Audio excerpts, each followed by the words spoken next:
Hello students, welcome to the magnet brains. मेरा नाम आशीष कपलेश। कैसे हैं आप सब लोग? बढ़िया हो, जोश में हो? सो यस, आज हम अपना बचा हुआ जो क्विक रिवीजन वाला पार्ट था उसको कंप्लीट करते हैं। इससे पहले तक हम टेंशन तक डील कर चुके थे, ठीक है। सब कुछ कवर किया था including the laws of motion. 3 laws पढ़े थे जो न्यूटन अंकल ने हमें दिए थे। उसके अलावा हमने फोर्सेस के बारे में और डिस्कस किया। हमने समझा कि भाई नॉर्मल फोर्स क्या होता है। फिर वो लिफ्ट वाला केस हमने डील किया था, याद है, जिसमें हम बोलते थे कि एक होता है एपरेंट वेट होता है, एक होता है एक्चुअल वेट। तो ऐसा कुछ सिनेरियो था जिसमें एक आदमी था यहां पे, वो किसी वेइंग मशीन के ऊपर खड़ा होता था और ये पूरा का पूरा सेटअप किसी लिफ्ट के अंदर था। अब लिफ्ट का जो मोशन होता है उसके हिसाब से यहां पे ये वेइंग मशीन थी, वेइंग मशीन के ऊपर आदमी खड़ा होता था। अब लिफ्ट अगर ऊपर जाती थी तो इसका नॉर्मल फोर्स जो होता था वो एडजस्ट हो जाता था, चेंज हो जाता था, है ना। तो ये वाले कॉन्सेप्ट पढ़े। उसके बाद हमने तुम्हें याद है नॉर्मल रिएक्शन के बारे में और अच्छे से चर्चा की थी। 2 ब्लॉक सिस्टम पढ़े थे जिसमें हम बोलते थे कि भाई ये M1 है, ये M2 है, यहां से फोर्स लगाएंगे तो सबसे पहले मैं तुमसे मांगता था एक्सेलरेशन क्या होता है। तुम्हें पता होगा that acceleration is given by net external force, या फिर ड्राइविंग फोर्स भी कहते हैं इसको, ठीक है। नेट एक्सटर्नल फोर्स या फिर ड्राइविंग फोर्स। ड्राइविंग फोर्स क्यों बोलते हैं? क्योंकि इसको आगे लेके जाता है। ड्राइविंग फोर्स मतलब ये इसको आगे लेके जा रहा है, ठीक है। तो इसको नेट एक्सटर्नल फोर्स बोलो या फिर ड्राइविंग फोर्स बोलो, एक ही बात है। Upon total mass, total mass में आएगा M1 plus M2, total mass में आएगा M1 प्लस M2। फिर उसके बाद हम बोलते थे नॉर्मल रिएक्शन फाइंड करना, तो हमने बोला इनके FBD बना लेंगे आप लोग। ये M1 हो जाता है, ये M2 हो जाता है। M1 ने M2 को धक्का मारा, ये नॉर्मल लगाया। M2 ने भी M1 से बदला लिया, नॉर्मल लगाया। दोनों के पास एक्सेलरेशन सेम डायरेक्शन में था, तो इसकी इक्वेशन बोलते थे n इक्वल्स टू M2a। तो एक्सेलरेशन का ये वैल्यू उठा के यहां पुट कर देंगे तो नॉर्मल का वैल्यू मिलता था M2f divided by M1 plus M2, है ना। तो ये वाली सिनेरियो आपको पता है। अब इसको एक तरह से भी समझ सकते हो कि नॉर्मल जो है, ध्यान से सुनना, ध्यान से सुनना, बहुत सिंपल है। अगर तुम्हें नॉर्मल निकालना है तो बस तुम ये देखो कि वो नॉर्मल फोर्स कितने डब्बों को धक्का मार रहा है आगे। अगर वो M2 को धक्का मार रहे तो M2f upon M1 plus M2। अगर M2 के आगे एक और बॉक्स होता, सपोज करो M2 के आगे एक और बॉक्स होता M3, तो नॉर्मल के जो वैल्यू तुम्हें मिलती यहां पे, इस जगह पे, ये जगह पे जो नॉर्मल है वो तो तुमने निकाल लिया।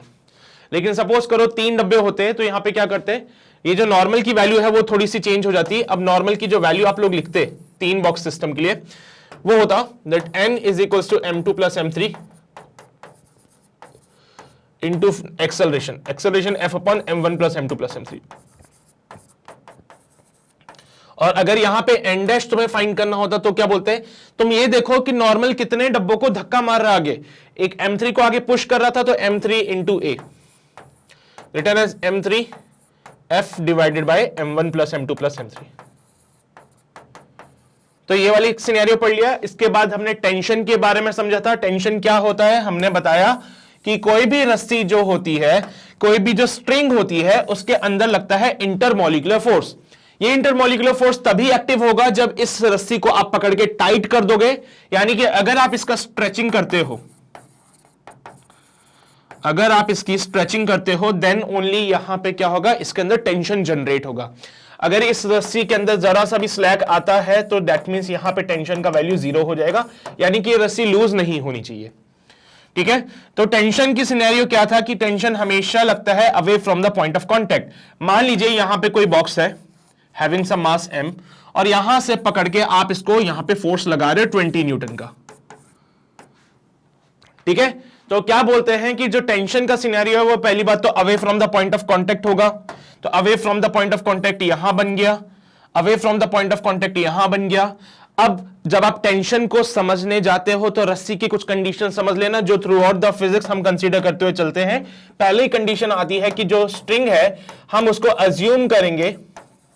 अगर क्वेश्चन में आपको कुछ भी नहीं बोला है तो आप स्ट्रिंग को अज्यूम करो मासलेस एंड इनएक्सटेंसिबल। अगर क्वेश्चन में आपको कुछ भी नहीं बोला है तो ये जो स्ट्रिंग है आप इसको मासलेस और इनएक्सटेंसिबल कंसीडर करते हुए चलेंगे।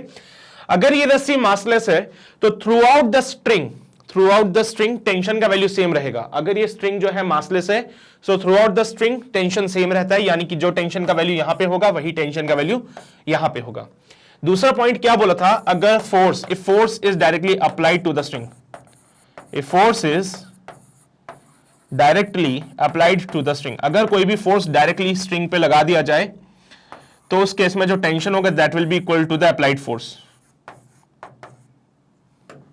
Force is directly applied to string, then at point of application वाली जगह पे जो टेंशन होता है, at point of application tension will be equal to the applied force, यानी कि 20 Newton.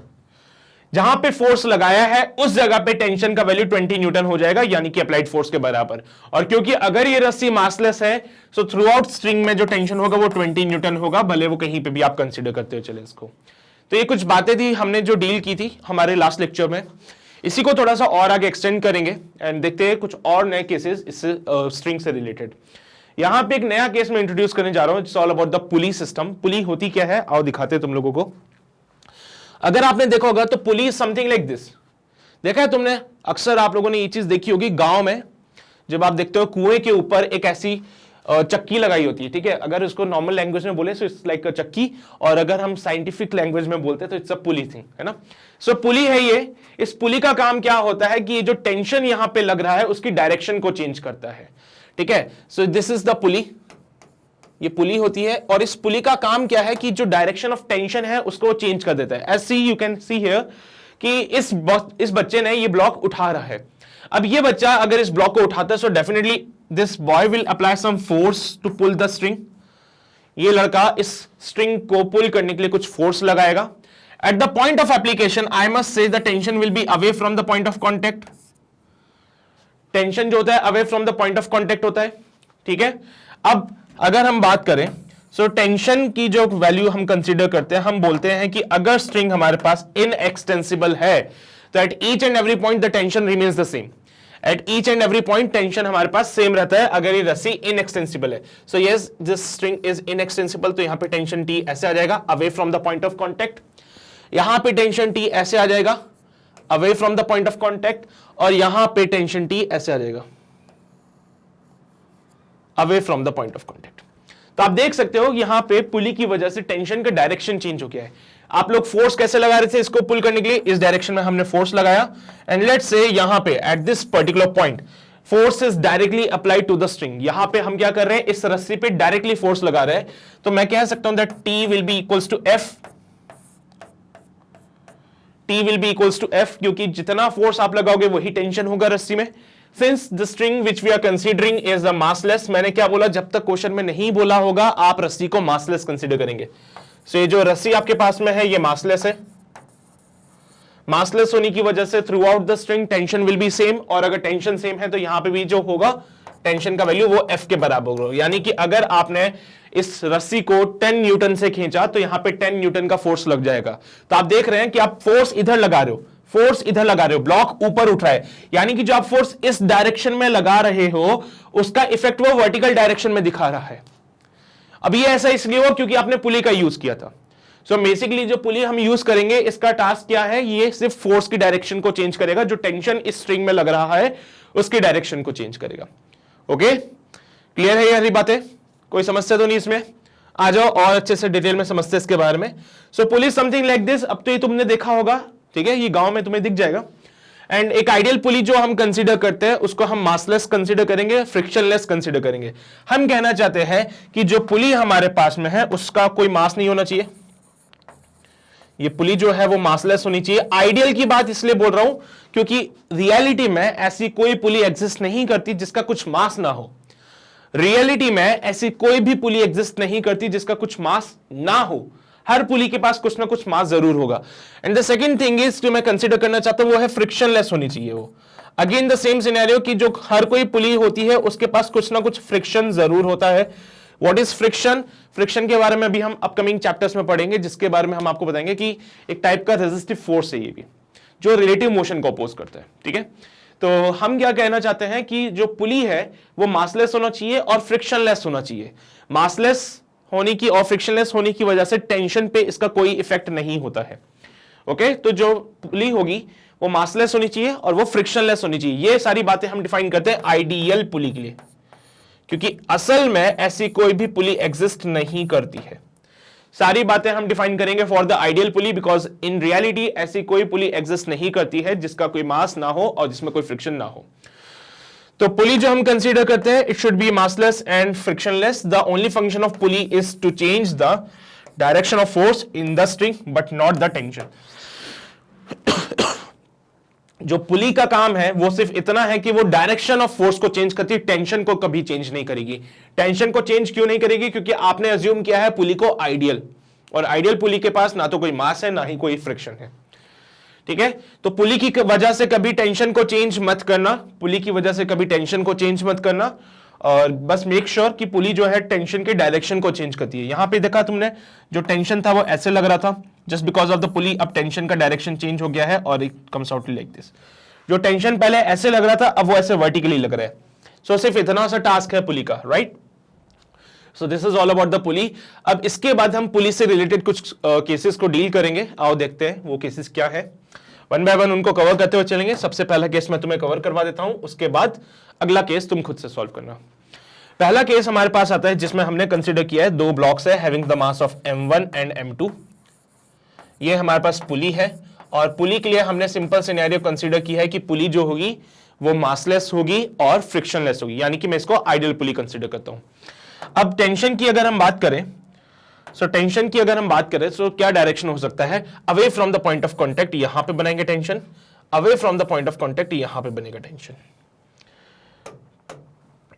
Just wait a second, यहां पे away from the point of contact and यहां पे भी away from the point of contact, ये टेंशन का value है बस।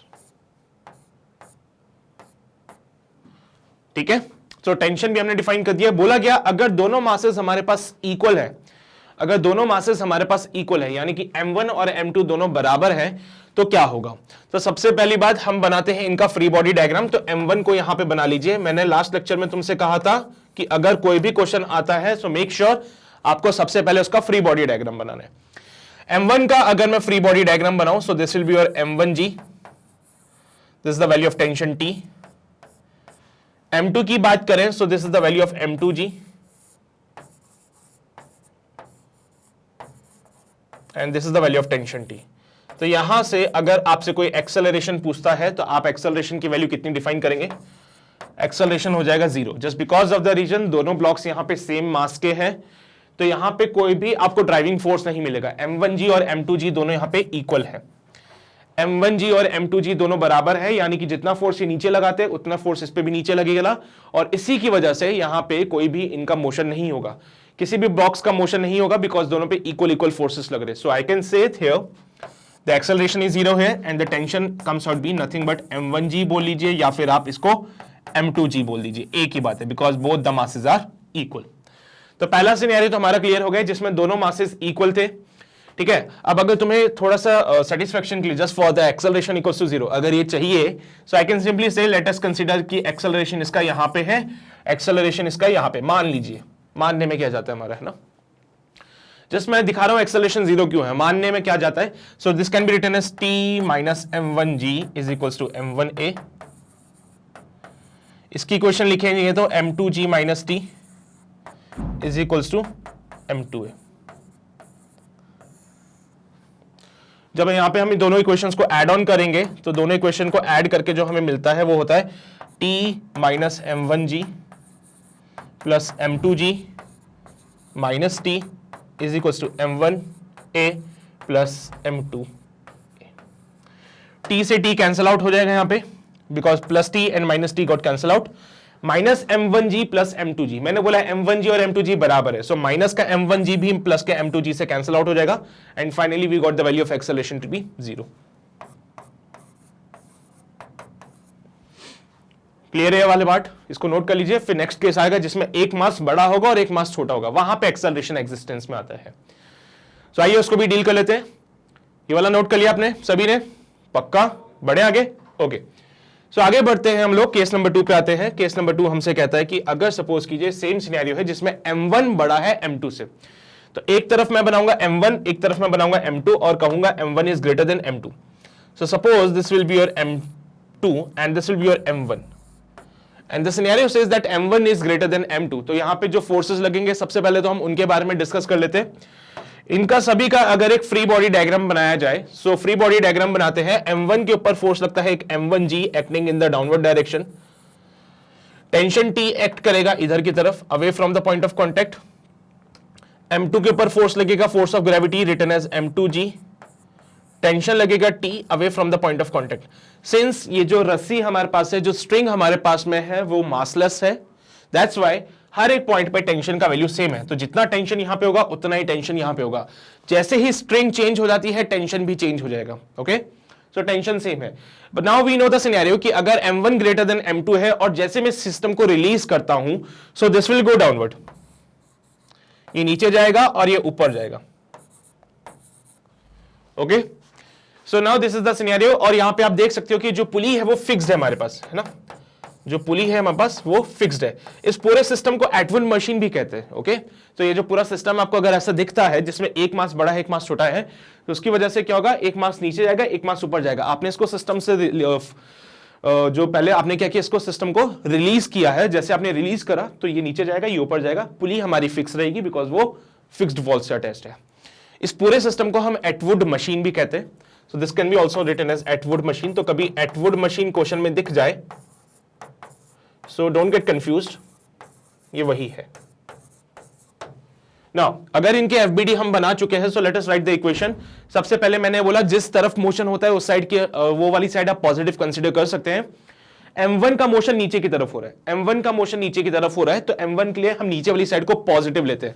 सो m1 के लिए इक्वेशन लिखाई जाएगी तो m1g minus T is equals to m1a हो जाएगा।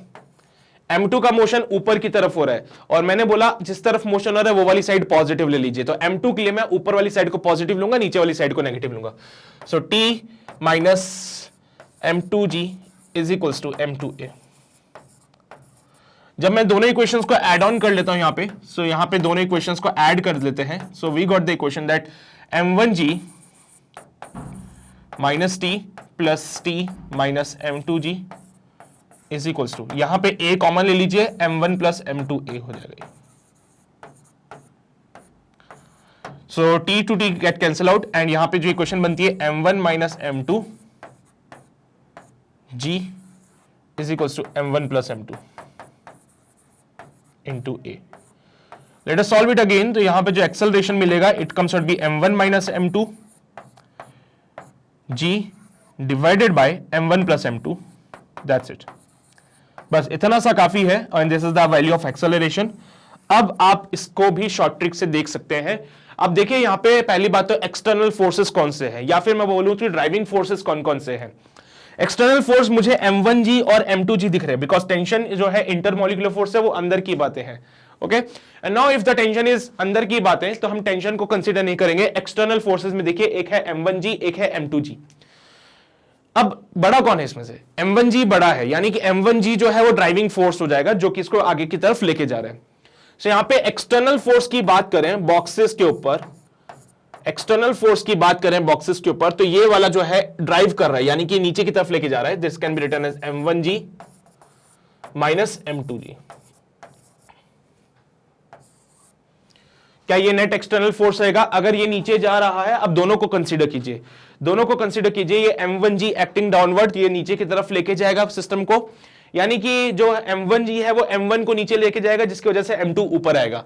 m2 ऊपर आ रहा है यानी कि वो ऊपर की तरफ, इसके रेस्पेक्ट में ये ऊपर आ रहा है, इसके रेस्पेक्ट में ये ऊपर आ रहा है। अब ये ऊपर आएगा तो इसके लिए हमने बोला कि माइनस का m2g हो जाएगा बिकॉज जो एक्चुअल मोशन हो रहा था उसके अगेंस्ट में इसका मोशन हो रहा है। ओके, तो जो एक्चुअल मोशन हो रहा था उसके अगेंस्ट में इसका मोशन हो रहा है, इसलिए मैंने माइनस का m2g लिखा। What about the total mass? तो यहां पे टोटल मास है हमारे पास m1 प्लस m2,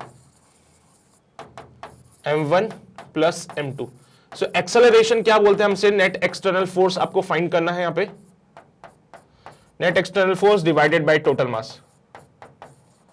तो ये वाली बात एक्सेलरेशन से हमें पता है, ये चीज हम पहले भी सॉल्व कर चुके हैं। लास्ट लेक्चर में कुछ क्वेश्चंस हमने इसी पे कॉन्सेप्ट पे बेस्ड सॉल्व किए थे। एक्सटर्नल फोर्स आपके पास है m1g माइनस m2g और टोटल मास आपके पास है m1 प्लस m2। सो अगर आप देखें तो आपको वही वैल्यू एक्सेलरेशन का मिल रहा है जो आपने वहां पे इतनी इक्वेशन बना के सॉल्व किया था। तो जो काम आपने यहां पे किया वो आप यहां पे 2 मिनट में कर सकते हैं अगर आपको कंसेप्ट पता है तो you can solve this by using this short trick. तो ये शॉर्ट ट्रिक आपके काम आएगी ज्यादा, rather than solving this whole part आप शॉर्ट ट्रिक से क्वेश्चन को सॉल्व कर सकते हैं। नोट कर लीजिए इसको, फिर हम आगे बढ़ते हैं। ठीक है, तो ये पुली वाला केस हो गया। It's a case of a एटवर्ड मशीन। अगर आपको क्वेश्चन में कहीं एटवर्ड मशीन लिखता आता है तो डोंट गेट कंफ्यूज, आप ये वाला डायग्राम बना के आके उसको सॉल्व कर देना। कंप्लीटेड, नोट कर लिया वाला पार्ट। आगे बढ़ सकते हैं हम लोग। आगे बढ़ते हैं, कुछ नए केसेस देखते हैं इससे रिलेटेड। कुछ नए केसेस में क्या क्या आता है, जैसे कि ये वाला सिनेरियो। अभी तक क्या हो रहा था, एक तरफ एक ब्लॉक था, दूसरी तरफ दूसरा ब्लॉक था, लेकिन अब सिनेरियो चेंज हो चुका है। Now the system is given like this, और यहां पे कंडीशन में दे देता हूं that m1 is greater then m2। m1 is greater then m2, so solve करते हैं इसको। This will be your m1 here. एक तरफ हमें जो मिलेगा वो है m1 और एक तरफ हमें जो मिलेगा वो है m2। Now what about the tension? So tension की अगर हम बात करें, so this can be written as, इसके ऊपर जो टेंशन लगेगा वो T ऐसे लगेगा, away from the point of contact. Now since the string is same, ये जो string हमारे पास है ये सेम है, तो टेंशन सेम यहां पे भी लगेगा, away from the point of contact. Forces की बात करते हैं तो यहां पे m1 के ऊपर जो फोर्स लगेगा it will be your m1g। तो इसके ऊपर हमने जो फोर्स बनाया है वो होगा m1g का, और यहां पे m2g लगेगा। बट इस m2g का क्या कोई यूज है, इस m2g का कोई मतलब है क्या? नहीं है मतलब, बिकॉज ये हॉरिजॉन्टल मोशन कर रहा है, तो वर्टिकल फोर्स का कोई रोल नहीं है इसमें। सो m2g हमारे कोई काम का नहीं है ना? वो क्या बोलते हैं तुम लोग इसको, नल्ला। ठीक है, सो m2 जो है हमारे किसी काम का नहीं है, क्योंकि ये जो m2 वाला ब्लॉक है ये हॉरिजॉन्टल मोशन कर रहा है, और हॉरिजॉन्टल मोशन में वर्टिकल फोर्स का कोई यूज नहीं होता है। हाँ, m1 के लिए, बिकॉज ये एक वर्टिकल मोशन कर रहा है, तो m1g नेसेसरी है उसके लिए। सो let us right the equation for this. अगर मैं बोलूं एक्सेलरेशन की, सो m1 is greater then m2, तो जैसे सिस्टम को मैं रिलीज करूंगा ये वाला जो ब्लॉक है वो नीचे की तरफ जाएगा विद एन एक्सेलरेशन a। साथ ही साथ हमने एक अजम्पशन लेके चलते हैं कि जो रस्सी हमारे पास है, जो स्ट्रिंग हमारे पास है, वो इनएक्सटेंसिबल है। अगर वो रस्सी इनएक्सटेंसिबल है, दैट मींस जो एक्सेलरेशन इस ब्लॉक का होगा नीचे की तरफ, वही एक्सेलरेशन इसका आगे की तरफ जाएगा। सो इसको भी मैं ड्रॉ कर देता हूं, यहां पे a एक्सेलरेशन से आगे की तरफ जा रहा है। So now the condition says कि अगर मैं m1 की बात करूं तो जिस तरफ मोशन हो रहा है वो वाली साइड पॉजिटिव लेते हैं। m1 के लिए इक्वेशन लिखोगे m1g माइनस का t is equals to m1a। m2 के लिए इक्वेशन लिखोगे t, बिकॉज t m2 के लिए ड्राइविंग फोर्स है, यही t की वजह से m2 आगे जाएगा। So t can be written as m2a। T can be written as M2A, because M2 वाले ब्लॉक के लिए T एक ड्राइविंग फोर्स है, ये इसको आगे लेके जाएगा। T को यहां लिख दीजिए। So it comes out be M1G minus का M2A, बिकॉज हमने T को उठा के यहां पे पुट कर दिया, that will be equals to M1A। So M1G is equals to M1A plus M2A। So M1G can be written as M1 plus M2 into A. So the value of A comes out to be m1g divided by m1 plus m2. So the value of acceleration comes out to be m1g divided by m1 plus m2. अब ये equation से हमने solve किया है। Short trick से कैसे solve करते हैं आओ उसको भी देख लेते हैं। So by using the short trick we know that acceleration equals to net external force divided by total force, total mass. यहां पे क्या लिखेंगे, नेट एक्सटर्नल फोर्स। यहां पे नेट एक्सटर्नल फोर्स बोलो या ड्राइविंग फोर्स बोलो, एक ही बात है।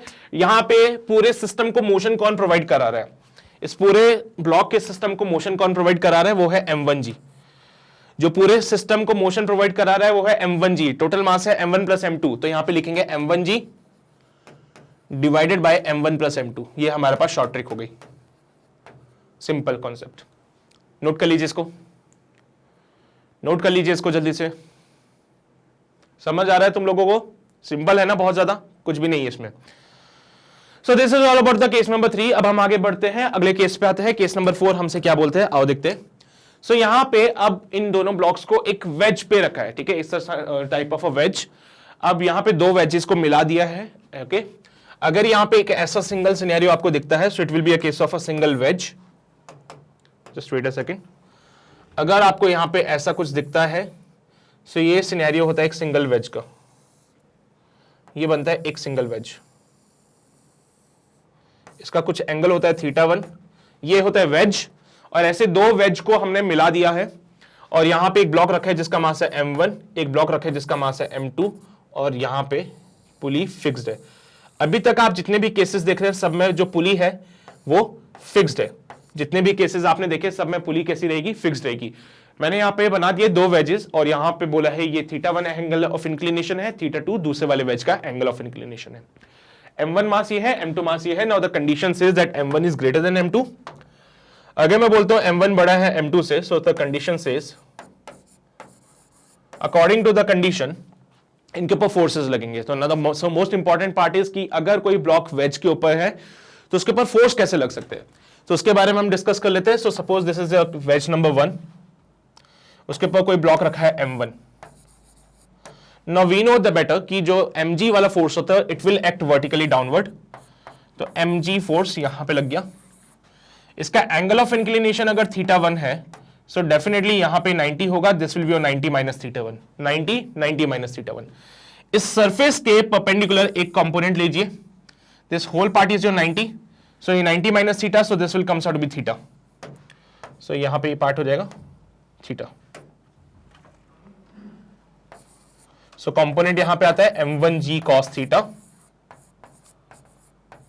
एंड एक कंपोनेंट यहां पे आएगा इस तरफ which is written as m1g sin theta. So यहां पे हमें, क्योंकि जो ब्लॉक का मोशन होगा वो अलोंग द इंक्लाइन होगा, जो ब्लॉक का मोशन होगा वो अलोंग द इंक्लाइन होगा, हमारे लिए m1g cos थीटा और m1g किसी काम का नहीं है। हम जो कंसीडर करेंगे वो सिर्फ m1g sin थीटा को करेंगे। और अपार्ट फ्रॉम दिस इस ब्लॉक के ऊपर टेंशन T इधर लग रहा है। सिमिलरली आप एक FBD बनाइए for the block number 2, same tension वहां लगेगा बिकॉज सेम स्ट्रिंग है पासिंग ओवर द पुली। और इसको फिर सॉल्व कीजिए, फटाफट से ट्राई कीजिए, इसका एक्सेलरेशन क्या आता है वो देखेंगे हम लोग। ओके बनाया। अच्छा देखो क्या करना है, सेम सिनेरियो उसके लिए भी होगा। अब उसके लिए मैं यहां पे नीचे बना लेता हूं diagram. So it will go like this, ये वाला ब्लॉक हमारा m2 हो जाएगा and this is the angle of inclination θ2। Same cases यहां पे कंसीडर करेंगे, m2g acting in the vertical direction, so this will be 90 minus theta. यहां से कंसीडर करो, so this complete part is your 90, so this is 90 minus theta, so this comes out with theta. So m2g का एक component आएगा यहां पे m2g cos theta 2। Okay, सो यहां पे एक केस आएंगे और एक जो फोर्स लगेगा it will along the incline plane written as m2g sin theta 2।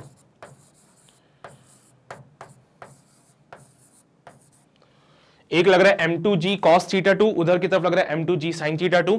Now for the block m1 as well as for the block m2 we have the forces. Apart from this m2 के ऊपर tension लगेगा इधर की तरफ। Now अगर मैंने बोला m1 is greater then m2, so definitely m1g sin theta 1 greater than होगा m2g sin थीटा 2 से। बट आपको एक बार चेक करना पड़ेगा whether this part is greater than और less than, just because of the reason यहां पे थीटा 1 और थीटा 2 चेंज हो सकते हैं। अकॉर्डिंग टू दैट हमें इसको डिफाइन करना पड़ेगा।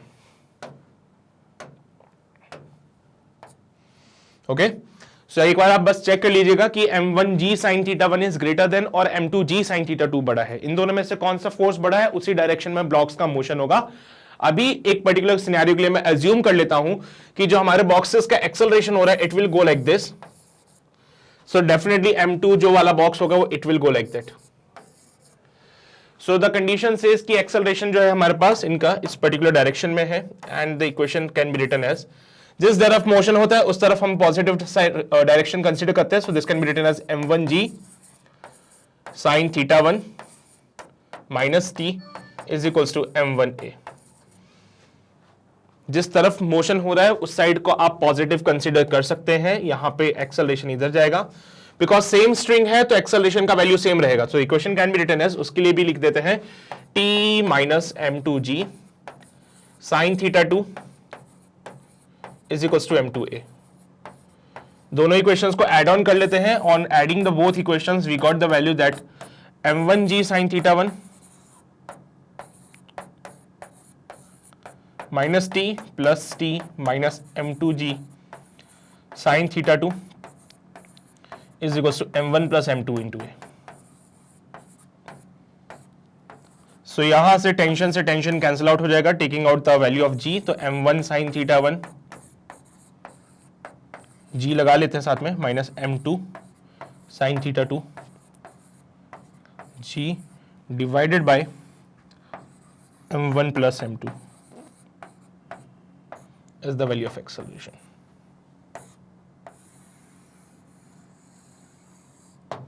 This is it. अब यहां पे आप देख सकते हो ये m1g साइन थीटा 1 है, ये m2g साइन थीटा 2 है। So you can know better कि यहां पे कौन सा ड्राइविंग फोर्स है। अगर m1 ग्रेटर देन m2 है और अगर बॉक्सेस का एक्सेलरेशन इस तरफ हो रहा है, सो आई मस्ट से कि जो m1g साइन थीटा है वो मोशन को प्रोवाइड करवा रहा है, यानी कि पूरे सिस्टम को इधर की तरफ लेके आ रहा है। So this can be written as m1g sine theta 1 minus का इधर की तरफ जो फोर्स है वो m2g साइन थीटा 2 है। हम टेंशन को इसलिए कंसीडर नहीं करें because these are the internal forces. So according to the formula of acceleration, we always write that it is nothing but the net external force divided by total mass. यहाँ पे दो ही blocks है तो दोनों का मास add on कर लेंगे। एक फोर्स है m1g sin थीटा 1, एक फोर्स है m2g sin थीटा 2। मोशन के अगेंस्ट में, मोशन की तरफ जो फोर्स है उसको पॉजिटिव लेना, मोशन के अगेंस्ट में जो फोर्स है उसको नेगेटिव ले लेना। So this can be written as m1g sin theta 1 minus m2g sin theta 2 divided by m1 plus m2। This is the acceleration. बस खत्म हो गया। तो ये शॉर्ट ट्रिक वाला पार्ट अगर आपको पता है तो you can solve this whole part very easily. एक ही स्टेप में आपका आंसर आ जाएगा। उसके अलावा वो टेंशन का वैल्यू मांगता है तो किसी भी पर्टिकुलर एक इक्वेशन में आप एक्सेलरेशन को पुट करके टेंशन को सॉल्व कर सकते हैं। ठीक है। सो अगर वो टेंशन की वैल्यू मांगता है आप लोगों से इस केस में या फिर इससे पहले कोई सा भी केस हो, आप अगर एक्सेलरेशन फाइंड आउट कर सकते हो then just put the value of acceleration in any of the equation. किसी भी एक इक्वेशन में एक्सेलरेशन का वैल्यू पुट कर दीजिए and then this find the value of T. बहुत सिंपल प्रोसेस है। अभी इक्वेशंस थोड़ी सी बड़ी बन रही है just because of the reason हमारे पास वेरिएबल्स बहुत ज्यादा है। जिस टाइम पे आपको क्वेश्चन आएगा वहां पे यहाँ पे एंगल्स गिवन होंगे 30 degree, 60 degree, 5 kg, 4 kg। So accordingly आपके पास न्यूमेरिकल वैल्यूज होने की वजह से कुछ कैंसिल आउट हो जाएगा एंड आप बहुत इजीली इसको सॉल्व कर सकते हैं। इसको नोट कर लीजिए, फिर हम आगे बढ़ते हैं, अगले पार्ट पे आते हैं, देखते हैं नेक्स्ट पार्ट हमारे लिए क्या है। कर लिए नोट, बढ़े आगे, आ जाइए आगे बढ़ते हैं, अगला पार्ट देखते हैं क्या है। In the next part we have the spring force. तो स्प्रिंग फोर्स की अगर हम बात करें तो it's again a new type of force जो हम इंट्रोड्यूस करने जा रहे हैं। इससे पहले स्ट्रिंग पढ़ा था, सो डोंट गेट कंफ्यूज। एक है स्ट्रिंग और एक है स्प्रिंग, तो दोनों में अक्सर कंफ्यूजन हो जाता है। बोलते टाइम पे तुम लोग कुछ सुनते हो, मैं कुछ और बोलता हूं। एक होता है स्ट्रिंग, स्ट्रिंग होता है एक तो, और एक होता है स्प्रिंग। ठीक है। अब अगर कंफ्यूजन क्लियर करना है तो ज्यादा बेटर है कि यहां पे इसको थोड़ा देसी टाइप में बोलते हैं स्ट्रिंग एंड स्प्रिंग। सो पता चल जाएगा आपको। ओके, सो स्ट्रिंग के बारे में हम डील कर चुके हैं। स्ट्रिंग में आता है टेंशन टी, यहां पे आता है spring force which is written as kx। ये हुक्स लॉ से हमें पता चलता है इस फोर्स kx के बारे में। रस्सी के अंदर आता है टेंशन, स्प्रिंग के अंदर आता है spring force which is equals to kx। Tension क्या करता है? टेंशन एक्चुअली रस्सी को स्ट्रेच होने से रोकता है। जब आप किसी भी रस्सी को या किसी भी स्ट्रिंग को स्ट्रेच करते हो सो टेंशन हमेशा आपके स्ट्रेचिंग फोर्स के अगेंस्ट में लगता है। यानी कि अगर आपके पास कोई रस्सी है और आपने इसको पकड़ के यहां से ऐसे पुल किया है, मान लीजिए दीवार से अटैच्ड है, ये रस्सी को पकड़ के अगर आपने पुल किया, एफ फोर्स लगाया, तो टेंशन हमेशा आपके फोर्स के अपोजिट में लगेगा और वो आपके अप्लाइड फोर्स को अपोज करेगा। सेम काम स्प्रिंग के साथ होता है। अगर आप किसी स्प्रिंग को पकड़ के पुल करते हैं बाय सम फोर्स F, तो यहां पे स्प्रिंग के अंदर भी एक फोर्स जनरेट होता है which is known as the spring force, और ये स्प्रिंग फोर्स हमेशा आपके अप्लाइड फोर्स को अपोज करने की कोशिश करेगा। बिकॉज वी नो बेटर कि कोई भी स्प्रिंग जो है वो हमेशा अपने नेचुरल लेंथ में जाना चाहता है, वो कभी भी एलोंगेट नहीं होगा, वो कभी भी कंप्रेस नहीं होना चाहता है। अगर आप किसी भी स्प्रिंग को कंप्रेस करके छोड़ोगे वो वापस अपनी ओरिजिनल लेंथ पे आ जाता है, किसी भी स्प्रिंग को एलोंगेट करके छोड़ोगे तो वापस अपनी ओरिजिनल लेंथ पे आ जाते हैं। तो that's why I must say कि एक स्प्रिंग के अंदर जनरेट होता है स्प्रिंग फोर्स जो कि हमेशा उस स्प्रिंग को उसके नेचुरल लेंथ में रखना चाहता है। ओके, तो आओ इसके बारे में थोड़ा सा और डिटेल में चर्चा करते हैं। But yes, we have now 2 points, string and spring. String inextensible होता है, स्प्रिंग हमारा एक्सटेंसिबल होता है, यानी कि इसका लेंथ चेंज हो सकता है, इसका लेंथ चेंज नहीं होगा। ठीक है, तो यहां पे जनरली आप एक्सेलरेशन जो बोलते हो वो सेम बोलते हो, बट यहां पे ऐसे वाले केसेस में जब स्प्रिंग आएगा, क्योंकि एक्सटेंसिबल होते हैं तो इनकी वजह से जो एक्सेलरेशन है वो चेंज हो जाते हैं। ठीक है, तो इनके बारे में डिस्कस करते हैं थोड़ा सा और। आ जाओ, सबसे पहले तो हम यहाँ पे एक्सटेंशंस के बारे में समझ लेते हैं होते क्या है। So first of all we have the part of compression and then we have the part of elongation. As by the name compression यानी कि हम compress करते हैं. तो अगर आपने किसी स्प्रिंग को कंप्रेस किया, when a spring is pushed by a force F, अगर आपने किसी स्प्रिंग के ऊपर फोर्स F लगा के उसको पुश किया है तो it is compressed and the displacement X of its free and is called the compression. इसको समझने के लिए सबसे बेस्ट रहेगा कि मेरे पास एक स्प्रिंग ब्लॉक सिस्टम है. ये मेरे पास एक स्प्रिंग ब्लॉक सिस्टम है और इस स्प्रिंग ब्लॉक पे अगर मैं यहां पे फोर्स लगा देता हूं F, तो इसकी वजह से क्या होगा, वी नो बेटर कि जो स्प्रिंग है वो थोड़ा सा कंप्रेस हो जाएगी, यानी कि वो ब्लॉक जो है थोड़ा पीछे की तरफ आ जाएगा. राइट तो ऐसे क्या हुआ, इसकी वजह से क्या हुआ, जैसे मैंने बॉक्स के ऊपर फोर्स लगाया ये स्प्रिंग कंप्रेस हो गई और बॉक्स ने कुछ डिस्प्लेसमेंट कवर किया यहां से लेके यहां तक, दिस पार्ट. तो ये जो एक्स डिस्प्लेसमेंट उसने कवर किया वी कॉल दिस कंप्रेशन. ये जो एक्स डिस्प्लेसमेंट उसने कवर किया है इसको हम कंप्रेशन बोलते हैं. ओके तो एक स्प्रिंग ब्लॉक सिस्टम था आपके पास में, आपने क्या किया, ब्लॉक के ऊपर फोर्स लगाया, फोर्स लगाने की वजह से स्प्रिंग कंप्रेस हो गई और ये बॉक्स ने कुछ डिस्प्लेसमेंट कवर किया, इस डिस्प्लेसमेंट को बोलते हैं कंप्रेशन. अब सिनेरियो को थोड़ा सा चेंज कर देते हैं और सेम स्प्रिंग ब्लॉक सिस्टम को कंसीडर करते हैं. So again if I am having the spring block system और अब मैं इसको पुल कर रहा हूं, as you can see here in the animation, अगर मैं इसको पुल करता हूं तो ये स्प्रिंग एलोंगेट होती है और जो बॉक्स का डिस्प्लेसमेंट होता है आउटवर्ड डायरेक्शन में, दैट्स कॉल्ड द एलोंगेशन. जो ये बॉक्स का डिस्प्लेसमेंट होगा in the outward direction that's called the elongation, यानी कि ऐसे.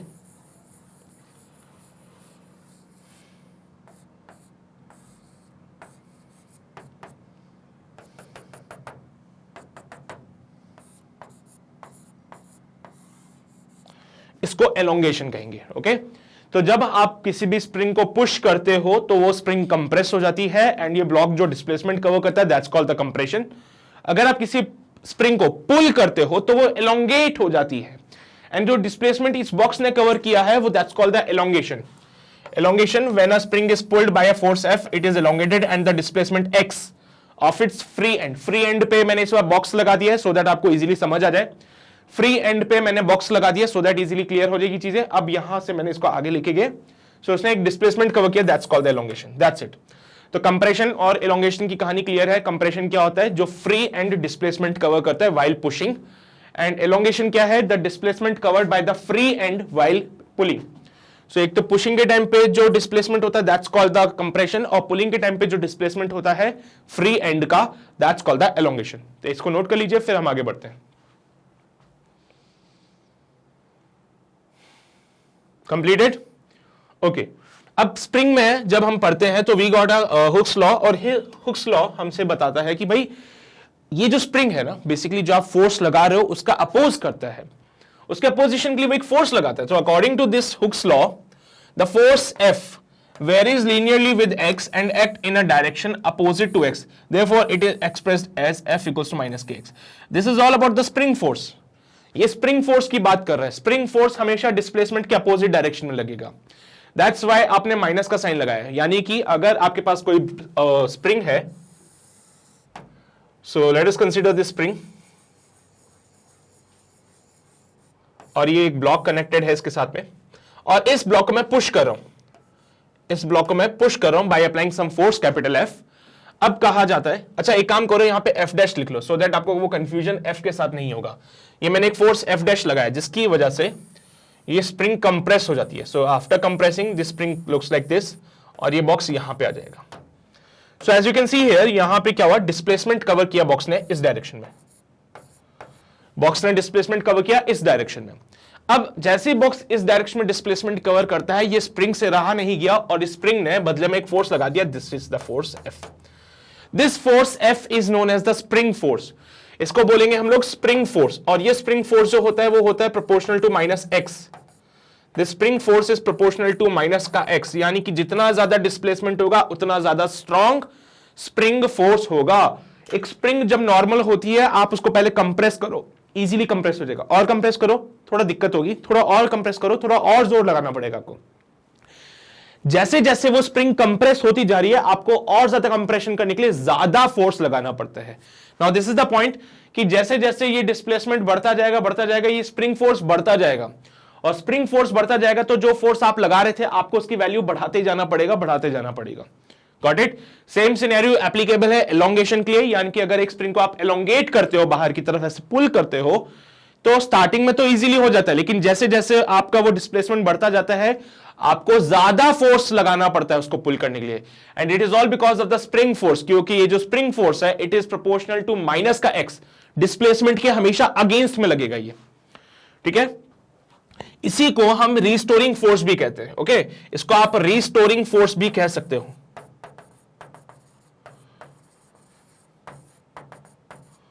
इसको आप लोग रीस्टोरिंग फोर्स भी कह सकते हो, बिकॉज ये हमेशा स्प्रिंग को रीस्टोर करेगी अपने नेचुरल लेंथ में।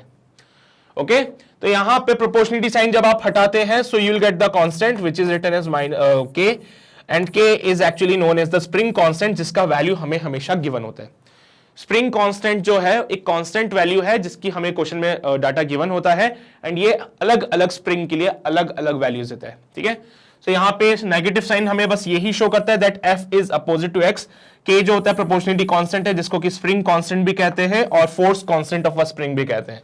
तो अगर आपको फोर्स कांस्टेंट बोल दें तो भी आप इसी को समझेंगे, अगर आपको स्प्रिंग कांस्टेंट बोल दे तो भी आप यही समझना के है, और यहां पे इस के का वैल्यू हमेशा क्वेश्चन में आपको गिवन होगा। बट मेक श्योर कि जब आप इस के से डील करते हो तो एक बात का ध्यान रखना, ये मटेरियल डिपेंडेंट है, अलग अलग मटेरियल के लिए के का वैल्यू अलग अलग हो जाता है। ओके, तो ये बात ध्यान रखना बस। सो this is all about the spring force. Spring force है, रीस्टोरिंग फोर्स है, एक ही बात है ना, सो डोंट गेट कंफ्यूज। यही हमारा स्प्रिंग फोर्स है और इसी को हम रीस्टोरिंग फोर्स भी कह सकते हैं, just because of the reason क्योंकि ये स्प्रिंग को अपने ओरिजिनल या फिर बोलो नेचुरल लेंथ में रीस्टोर कर लेता है। ओके, सो ये हुक्स लॉ से हमें इस चीज के बारे में पता चलता है कि स्प्रिंग फोर्स जो होता है that will be equals to minus का के एक्स।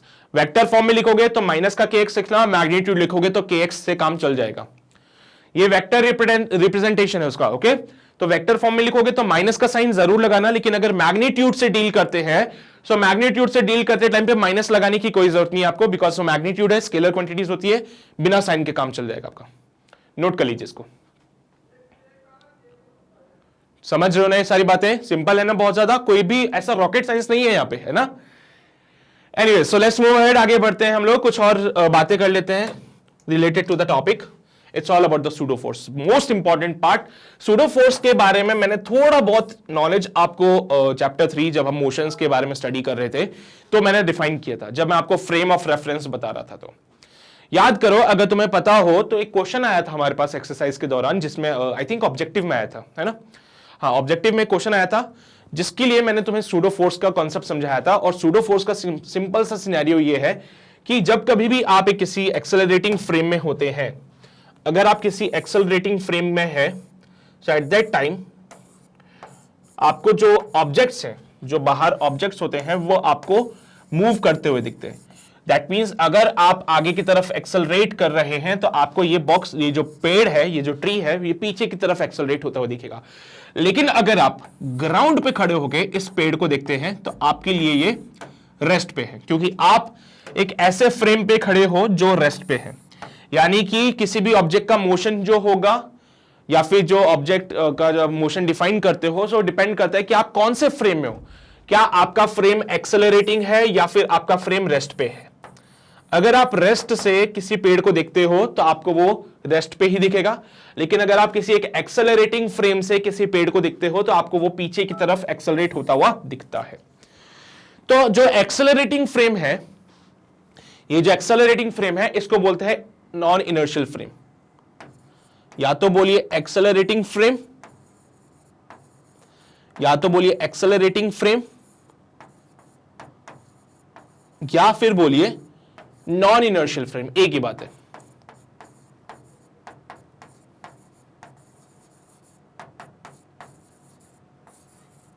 या तो एक्सेलरेटिंग बोलेंगे या फिर नॉन इनर्शियल बोलेंगे, एक ही बात है। और जब आप एक ऐसे फ्रेम पे हो जो रेस्ट पे है, अगर आप एक ऐसे फ्रेम पे हो जो रेस्ट पे है, जनरली हम ग्राउंड को ही कंसीडर करते हैं ये, तो that's called the inertial frame. इसको हम इनर्शियल फ्रेम इसलिए बोलते हैं बिकॉज यहां पे न्यूटन के सारे लॉज वैलिड है। बिल्कुल, यहां पे न्यूटन का लॉ वैलिड नहीं होता है। और मैं बताता हूं कैसे होता है ये, just wait a second. Yes, so let us consider कि इनको दो नाम दे दिए जाते हैं, this is your person A, this one is your person B. अब अगर मैंने ए से पूछा कि ये पेड़ क्या है, तो ए बोलता है ट्री इज एट रेस्ट। ए ने बोला ट्री जो है वो रेस्ट पे है, ठीक है, बहुत बढ़िया। बी से पूछा तो उसने बोला ट्री जो है वो मोशन कर रहा है, ट्री जो है वो मोशन कर रहा है और ट्री के पास एक्सेलरेशन है पीछे की तरफ ए। बी वाले को ये ट्री के पास एक्सेलरेशन दिखता है in the backward direction, because वो खुद एक ऐसे फ्रेम के अंदर है जो आगे जा रहा है ए एक्सेलरेशन से। नाउ द पॉइंट इज कि उनसे पूछा गया कि अगर ये पेड़ के पास एक्सेलरेशन है पीछे की तरफ, so what is the force acting on the tree. B से पूछा गया कि अगर ट्री मोशन कर रहा है और ट्री के पास एक्सेलरेशन है पीछे की तरफ, तो इसके ऊपर फोर्स कौन सा लग रहा है। अब बी से पूछा है इसके ऊपर फोर्स कौन सा लग रहा है, क्योंकि बिना फोर्स के एक्सेलरेशन कभी नहीं आ सकता है, ठीक है। तो बी हो गया कंफ्यूज। बी ने बोला यार ये तो गलत बात है, क्योंकि ये पेड़ तो एक्सेलरेट कर रहा है इन द बैकवर्ड डायरेक्शन, और अगर कोई फोर्स ही नहीं है तो ऐसा कैसे हो सकता है। विदाउट एनी फोर्स कोई भी बॉडी एक्सेलरेट नहीं कर सकती है, तो ये ट्री कैसे एक्सेलरेट कर रहा है। सो क्या यहां पे न्यूटन लॉज जो थे वो इनवैलिड हो गए, राइट। ग्राउंड पे जो आदमी से पूछा तो उससे पूछा भैया ट्री कहां है, उसने बोला रेस्ट पे है। फिर से पूछा ट्री के ऊपर कितना फोर्स लग रहा है, उसने बोला 0 फोर्स लग रहा है, कोई फोर्स ही नहीं है ट्री के ऊपर। वर्टिकल डायरेक्शन में mg लग रहा है लेकिन साथ में नॉर्मल भी लग रहा है, तो वो नॉर्मल और mg एक दूसरे को बैलेंस करते हैं। हॉरिजॉन्टल डायरेक्शन में कोई फोर्स है क्या। तो ए ने बोला ट्री रेस्ट पे है, तो हमने बोला ठीक है यार, ए ने बिल्कुल सही बात बोली, ट्री रेस्ट पे, बिकॉज ट्री के ऊपर कोई फोर्स नहीं लग रहा है। तो ए ने बोला कोई फोर्स नहीं लग रहा, यानी कि net force on the tree is 0, that's why tree rest पे है। तो यहां पे जो न्यूटन की सारी बातें वैलिड है। न्यूटन सर ने यही बोला हमसे कि अगर फोर्स लगेगा तभी एक्सेलरेशन आएगा। न्यूटन सर ने यही बोला हमसे कि अगर फोर्स लगेगा तभी एक्सेलरेशन आएगा। इसने बोला फोर्स ही नहीं है तो फिर कोई एक्सेलरेशन भी नहीं होगा। ये बिल्कुल सही बात बोल रहा है ना, ये बिल्कुल सही बात बोल रहा है। लेकिन यहां पे बातें थोड़ी सी बिगड़ गई है। इसने बोला कि जो पेड़ है पीछे जा रहा है ए एक्सेलरेशन से, फिर से पूछा भाई फोर्स बताने कितना लग रहा है इसके ऊपर, तो वो फोर्स बताने में फेल हो गए। बोला यार फोर्स कैसे बताएंगे, फोर्स तो लग ही नहीं था कोई पेड़ के ऊपर फोर्स लग रहा है। या क्या आपने देखा यहां पे किसी आदमी को वो ऐसे पुश कर रहे हो पेड़ को, यहां पे ऐसे कोई देखा क्या, कोई आदमी ऐसे पेड़ को पुश करके ले जा रहा हो आगे। इनसे पूछा कोई आदमी है क्या पेड़ को पुश कर रहा है, बोलता नहीं कोई आदमी भी नहीं है। ऐसा तो कोई आदमी भी नहीं है जो पेड़ को पुश कर रहा है, तो फिर कौन सा फोर्स लग रहा है। सो यहां पे हमसे कहा गया कि भाई जब कभी भी आप, है ना, इनको फिर ग्राउंड पे लेके आए, इनको ग्राउंड पे लेके आए, इन्होंने बोला ये तो अब रेस्ट पे आ गया। बोलते जब मैं गाड़ी में होता हूं, जब मैं एक मूविंग फ्रेम में होता हूं, तो ही मुझे वो पेड़ मूव करता हुआ दिखता है, बाकी अगर मैं गाड़ी से नीचे उतर जाऊं फिर देखूं तो मुझे वो नॉर्मल दिखता है। तो उनसे बोला गया कि भाई साहब ध्यान से सुनना कि जब कभी भी आप एक ऐसे फ्रेम के अंदर होंगे जो कि चल रहा है, एक ऐसे फ्रेम के अंदर हो जो कि एक्सेलरेट कर रहा है, चलने में तो कांस्टेंट स्पीड से भी चल सकता है लेकिन वो नहीं, हम एक्सेलरेटिंग की बात कर रहे हैं। तो इनसे बोला गया कि भाई आज के बाद ध्यान रखना, अगर आप एक ऐसे फ्रेम पे हो जो एक्सेलरेट कर रहा है, तो आपको दूसरे ऑब्जेक्ट्स भी एक्सेलरेट करते हुए दिखेंगे पीछे की तरफ। उस केस में अगर आपको इसके ऊपर फोर्स कंसीडर करना है, तो मान लीजिए पेड़ का मास m है, तो इसके ऊपर एक फोर्स लगेगा रिटन एज m इंटू ए। पेड़ का मास अगर m है तो इस पेड़ के ऊपर एक फोर्स लगेगा ma। इस फोर्स को बोलते हैं सूडो फोर्स। सूडो मतलब इमेजिनरी, इसको बोलेंगे सूडो फोर्स। सूडो मतलब होता है इमेजिनरी। इमेजिनरी इसलिए बोल रहे हैं हम लोग बिकॉज ये किसी को दिखता नहीं है फोर्स। इससे पूछा, इसको तो नहीं दिखा। ए से अगर इस फोर्स के बारे में पूछेंगे तो ए को नहीं दिखता है। ये फोर्स सिर्फ तभी दिखेगा जब आप किसी एक्सेलरेटिंग फ्रेम में हैं। इसलिए हमने बोला एक ऐसा फोर्स, एक ऐसा इमेजिनरी फोर्स जो तब एग्जिस्टेंस में आता है जब आप एक एक्सेलरेटिंग फ्रेम में है। तो ये बात बी को समझ आ गई अच्छे से। बी ने बोला ठीक है, मैं बहुत अच्छे से समझ गया ये बात कि जब कभी भी मैं एक एक्सेलरेटिंग फ्रेम में होऊंगा तो यहां पे सूडो फोर्स लेके आऊंगा। जब कभी मैं एक एक्सेलरेटिंग फ्रेम में होऊंगा तो मैं यहां पे एक सूडो फोर्स लेके आऊंगा, फिर क्वेश्चन को सॉल्व करूंगा। और जो ग्राउंड पे है उससे, उसको कोई दिक्कत नहीं, वो अपना चलने दो, कोई दिक्कत नहीं है। ग्राउंड वाले को सूडो फोर्स नहीं लगाना है। सूडो फोर्स तभी आएगा जब यहां पे एक्सेलरेटिंग फ्रेम आता है। सूडो फोर्स तभी आएगा जब एक्सेलरेटिंग फ्रेम है। अगर एक्सेलरेटिंग फ्रेम नहीं है तो कोई सूडो फोर्स भी नहीं है। ओके, तो ध्यान रखना, valid only when there is an accelerating frame. तो अगर आप किसी एक्सेलरेटिंग फ्रेम से किसी ऑब्जेक्ट को देखते हो, वो आपको रेस्ट पे दिखता है, सॉरी वो आपको पीछे जाता हुआ दिखेगा विद द सेम एक्सेलरेशन जिससे आप आगे जा रहे हो, है ना। और अगर आप ग्राउंड से खड़े होकर उसको देखते हो तो आपको रेस्ट पे दिखता है, यहां से कोई दिक्कत नहीं है। लेकिन यहां पे न्यूटन लॉ वैलिड नहीं है, इसलिए नॉन इनर्शियल फ्रेम बोलते हैं इसको इनर्शियल फ्रेम बोलते हैं। जो रेस्ट पे होता है उसको इनर्शियल फ्रेम बोलते हैं, बिकॉज यहां पे न्यूटन के सारे लॉज वैलिड है। यहां पे न्यूटन के लॉ वैलिड नहीं होते, तो न्यूटन के लॉज को वैलिड करवाने के लिए यहां पे न्यूटन के लॉज को वैलिड करवाने के लिए एक सूडो फोर्स कंसीडर किया जाता है। हम मानते हैं ऐसा कि ऐसा कोई फोर्स है। Okay, so this is all about the concept of the pseudo force. इसको एक बार नोट कर लीजिए, डायग्राम बना लीजिए, फिर मैं आपको मेन कॉन्सेप्ट पे लेके आता हूं। बना लिया। अब आ जाओ ये वाला पिक्चर देखो, ये आदमी ए है ना, यही हमारे ए और बी हो गए। So this is your person A, this one is your person B. A ने अगर इस पत्थर को देखा, इस रॉक को देखना तुम लोग, ए ने इस रॉक को देखा, इसके लिए वो रेस्ट पे है, ए के लिए वो रॉक रेस्ट पे है। ये बी है, बी ने जब इस रॉक को देखा तो ये रॉक इसको पीछे जाता हुआ दिख रहा है, तो बी से पूछा भैया वो पत्थर खुद कैसे जा रहा है पीछे। देखो ना, बी को क्या दिख रहा है, वो पत्थर उधर जा रहा है उधर। अब बी से पूछा कैसे जा रहा है, तो बी के पास कोई जवाब नहीं था। तो हमने बी को बोला कि जब तुम एक ऐसे फ्रेम पे हो जो एक्सेलरेट कर रहा है आगे की तरफ, तो आपको सारे के सारे ऑब्जेक्ट्स जो ग्राउंड पे है वो पीछे जाते हुए दिखेंगे। अगर आप एक ऐसे फ्रेम पे हो जो एक्सेलरेट कर रहा है आगे की तरफ, तो आपको सारे के सारे ऑब्जेक्ट्स पीछे जाते हुए दिखेंगे।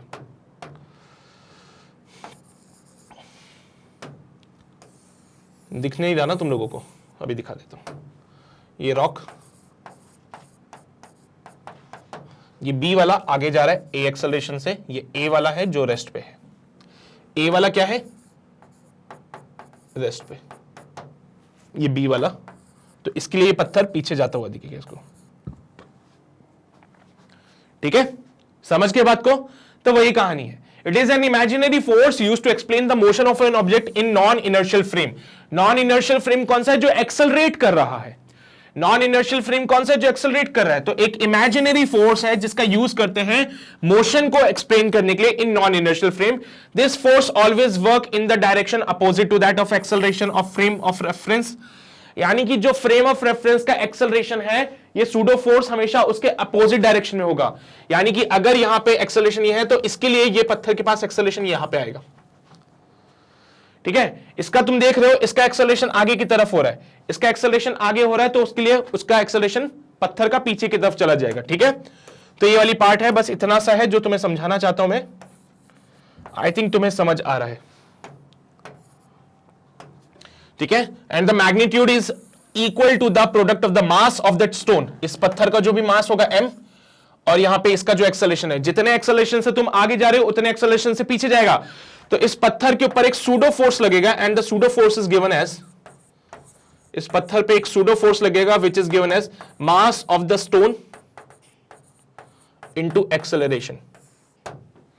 उस पत्थर का मास इनटू जो आपका एक्सेलरेशन है।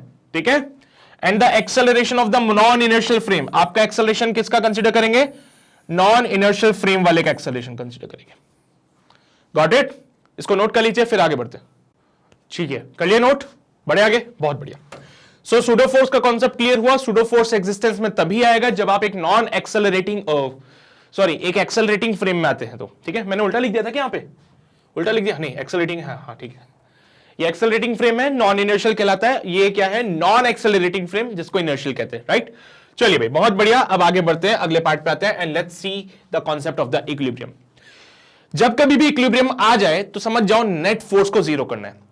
किसी भी बॉडी अगर आप कंसीडर करते हैं, एंड अगर वो बॉडी इक्विलिब्रियम में है, दैट मींस उस बॉडी के ऊपर लगने वाला नेट फोर्स जीरो होना चाहिए। तो अगर कोई बॉडी इक्विलिब्रियम में है तो हम या तो उसको रेस्ट पे मानते हैं, या फिर हम बोलते हैं उस बॉडी के ऊपर नेट फोर्स जीरो है। So body is in a state और moving with a constant velocity. देखा, अब कांस्टेंट वेलोसिटी से भी मूव कर सकती है। नेट फोर्स जीरो है, या फिर वो रेस्ट पे है। रेस्ट पे होगी तो डेफिनेटली नेट फोर्स जीरो है, और अगर वो कांस्टेंट वेलोसिटी से मूव करती तो भी नेट फोर्स जीरो होता है। ठीक है, तो यहां पे फिर वो ट्रांसलेशनल इक्विलिब्रियम में आती है। अभी आगे चल के जब तुम रोटेशनल इक्विलिब्रियम के बारे में पढ़ोगे, जब आपका चैप्टर आएगा रोटेशनल मोशन।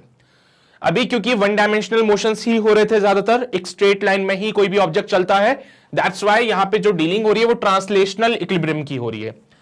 जब आप पढ़ोगे कोई ऑब्जेक्ट के रोटेशन के बारे में, जब आप किसी ऑब्जेक्ट के रोटेशन के बारे में पढ़ोगे, then you will come to know about the rotational equilibrium also.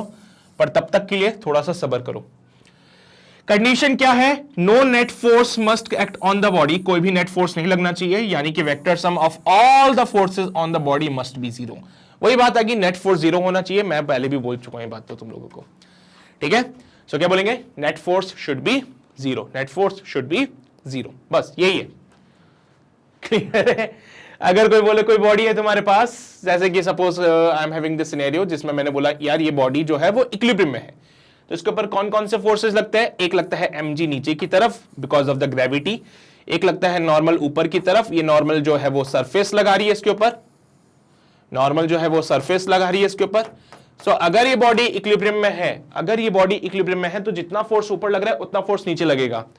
So equilibrium के लिए n minus mg equals to zero for equilibrium, क्योंकि जितना फोर्स ऊपर लग रहा है उतना फोर्स नीचे लगेगा, तो n should be equal to mg, n should be equal to mg, खत्म, ठीक है।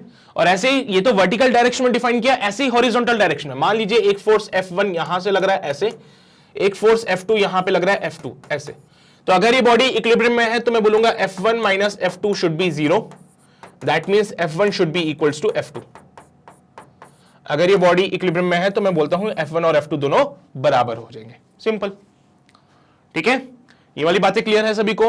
इक्विलिब्रियम की कंडीशन में क्या होगा? या तो बॉडी रेस्ट पे है या फिर वो बॉडी कांस्टेंट स्पीड से कांस्टेंट वेलोसिटी से मूव कर रही है। इसी में एक और नया कॉन्सेप्ट है, that's all about the Lami's theorem. Lami's theorem भी हमें हेल्प करता है इक्विलिब्रियम वाली बॉडीज को सॉल्व करने में। लामीज अंकल का एक थ्योरम है, बहुत सिंपल सा स्टेटमेंट, वो बोलते हैं कि अगर सपोज करो किसी बॉडी के ऊपर तीन फोर्स लग रहे हैं या फिर किसी पर्टिकुलर पॉइंट पे तीन फोर्स लग रहे हैं, suppose this is the point, इस पॉइंट पे तीन फोर्सेस लग रहे हैं F1 F2 F3 and these forces are making an angle of A B and C with each others, ठीक है। वो ABC एंगल बना रहे एक दूसरे के साथ में, यानी कि F1 ने F3 के साथ B एंगल बनाया, F1 ने F2 के साथ C एंगल बनाया, F2 ने F3 के साथ A एंगल बनाया। सो उस केस में अगर हम फोर्सेस का रिलेशन देखें, so according to the Lami's theorem forces का जो रिलेशन आता है वो आता है F1 डिवाइडेड बाय इसके जस्ट सामने कौन सा एंगल है? F1 के जस्ट सामने कौन सा एंगल है? F1 के जस्ट सामने है A एंगल, तो sine of A, F1 divided by sine of A is equals to F2 को कंसीडर कर लीजिए, F2 उसके जस्ट सामने कौन सा एंगल है? F2 के जस्ट सामने है B, तो लिखेंगे साइन ऑफ B। फिर लिखेंगे F3, लिखा F3, F3 के जस्ट सामने कौन है? C, तो लिखेंगे साइन ऑफ C। ये है लामीज थ्योरम, ठीक है, ये है लामीज थ्योरम। उन्होंने बस अपने स्टेटमेंट में यही बातें बोली, ठीक है। तो अगर सपोज करो तीन फोर्स एक्ट करते हैं किसी पॉइंट पे और वो इक्विलिब्रियम में है, तो हर एक फोर्स जो है प्रोपोर्शनल होगा sine of the angle between the other two forces. हर एक फोर्स प्रोपोर्शनल होगा sine of the angle between the other two, यानी कि यहां से देखें तो F1 जो है आपको प्रोपोर्शनल मिलेगा साइन ऑफ A के। A क्या है? एंगल है between the other two forces, समझे? F1 proportional to sine A, F1 proportional to sine A, यही बात बोली उन्होंने। Each force is proportional to sine of the angle between the other two forces. Other two forces के बीच है angle A, तो F1 is proportional to F sine A। फिर F2 proportional to sine B, F3 proportional to sine C। अगर मैं यहां पे sign A को नीचे लेके जाऊं तो F1 अपॉन साइन A कोई कांस्टेंट K हो जाएगा, कोई कांस्टेंट K हो जाएगा। Similarly F2 upon sine B कोई कांस्टेंट K होगा, F3 अपॉन साइन C भी कोई कांस्टेंट K के बराबर होगा। और अगर तीनों ही किसी कांस्टेंट K के बराबर है तो तीनों एक दूसरे के बराबर भी होंगे। F2 proportional to sine B, F3 proportional to sine C, proportional ये जो है साइन A को नीचे लेके जाओ, F1 upon sine A is equals to some constant K, F2 upon sine B is equals to some constant K, F3 upon sine C is equals to some constant K। और अगर तीनों ही किसी constant K के बराबर है, so definitely we must say कि तीनों एक दूसरे के बराबर है। So this is all about the Lami's theorem. So यही बात लामीज थ्योरम ने बोलती है, और लामीज थ्योरम हमें बहुत हेल्प करेगा जब आपके पास कोई सिस्टम इक्विलिब्रियम में आएगा उसको सॉल्व करने के लिए। कोई भी सिस्टम अगर इक्विलिब्रियम में देता है तो you can use the Lami's theorem to solve that part. Okay, ये इक्वेशन है, यही काम की है तुम्हारे लिए। इसको नोट कर लीजिए। एक काम करो, सिर्फ इतना सा काम करो, डायग्राम बना के ये पार्ट नोट कर लो। डन, कंप्लीट हो गया लामीज थ्योरम, पक्का ना? बहुत बढ़िया। अब आगे बढ़ते हैं हम लोग। इसके अलावा एक और जो मोस्ट इंपॉर्टेंट पार्ट हमारे पास बचता है, it's all about the constrained motion. जब हम बात करते हैं कंस्ट्रेन्ड मोशन की, दैट मींस हम एक बॉक्स के मोशन को डिफाइन करेंगे किसी और के रेस्पेक्ट में, या फिर किसी और के मोशन को डिफाइन करेंगे इसके रेस्पेक्ट में। ठीक है, देखो कंस्ट्रेंट इज समथिंग लाइक जो रिलेटेबल है, जो बाउंडेड है, बंधा हुआ है। जैसे कि तुम देख रहे हो कि वो येलो वाला बॉक्स अगर आगे जाता है तो ये बॉक्स ऊपर जाता है, मतलब इस बकेट का मोशन उस बॉक्स के ऊपर डिपेंडेंट है, इस बकेट का मोशन उस बॉक्स के ऊपर डिपेंडेंट है। अगर वो बॉक्स मोशन करता है तो ही ये बकेट मोशन करता है। तो अगर आपको इस बकेट के मोशन को डिफाइन करना है तो उसको इसके मोशन के साथ रिलेट करना पड़ेगा, right. It's called the constrained motion, इसी को हम कंस्ट्रेंड मोशन कहते हैं। सो इसी कंस्ट्रेंड मोशन के बारे में आज हम चर्चा करेंगे और the most important part for your JEE, ठीक है। मेंस में देखोगे तो ठीक है, चलता है, बट थोड़ा एडवांस में जाओगे तो अच्छे कंस्ट्रेंट लेवल के क्वेश्चंस आपको मिल जाते हैं, ठीक है। सो लेट्स सी, इसमें दो टाइप आते हैं हमारे पास। सबसे पहले आता है पुली कंस्ट्रेंट मोशन, उसके बारे में हम चर्चा करते हैं। तो सबसे पहले हमारे पास आता है पुली कंस्ट्रेंट मोशन। इनको नोट करते हुए चलना, बहुत इंपॉर्टेंट होंगे।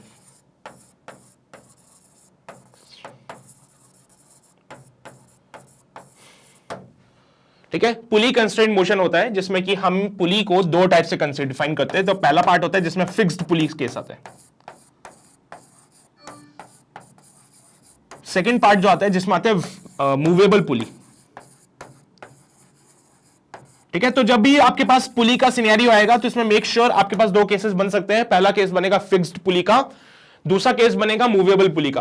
फिक्स्ड पुली मैं तुम्हें बता चुका हूं, एटवुड मशीन का केस होता है, उसको आप सॉल्व कर सकते हो। एग्जांपल के तौर पे मैं यहां पे ले लेता हूं सबसे पहला केस फिक्स्ड पुली का।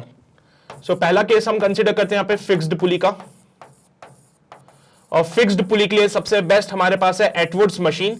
एटवुड्स मशीन हमसे क्या बोलती है कि यहां पे आप एक सीलिंग से एक पुली को हैंग कर दीजिए, सीलिंग से एक पुली को हैंग कर लीजिए यहां पे,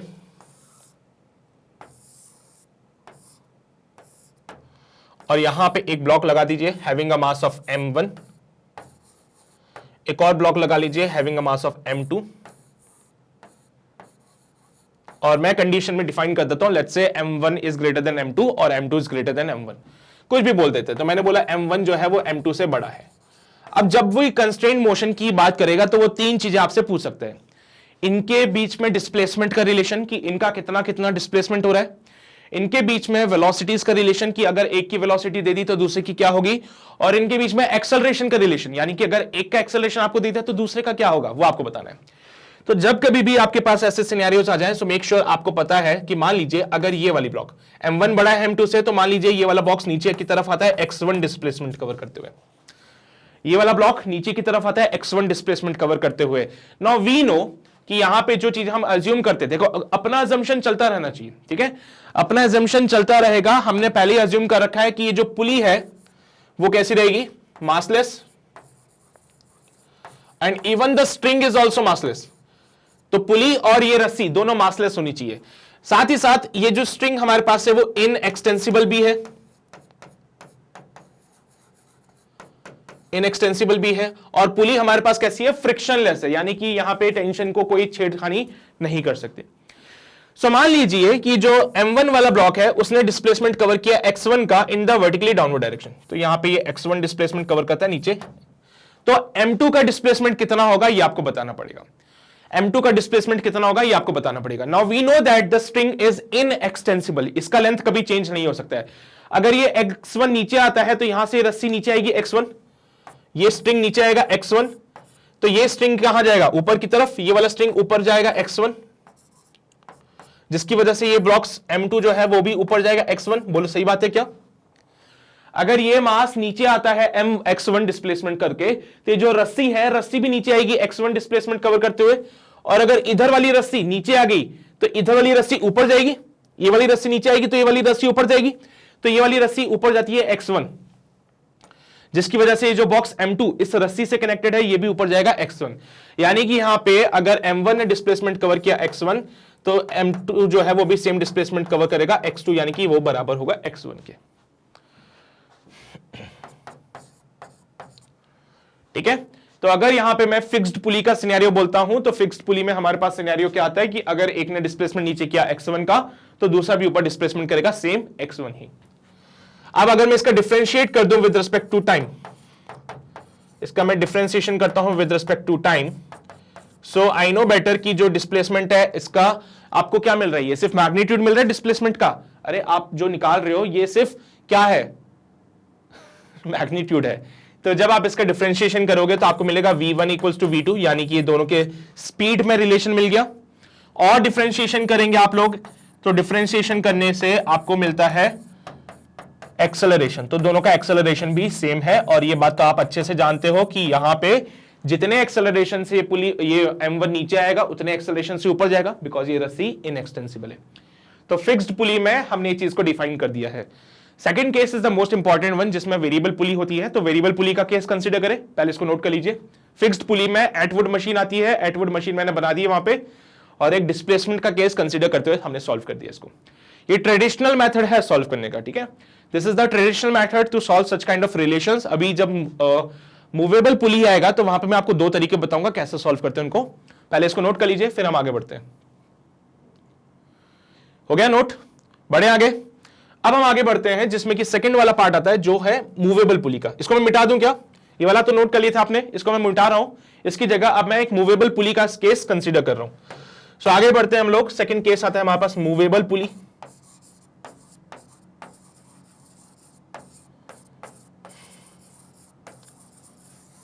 ठीक है, अगर मैं मूवेबल पुली का एक डायग्राम बना लूं, सो it will be like this.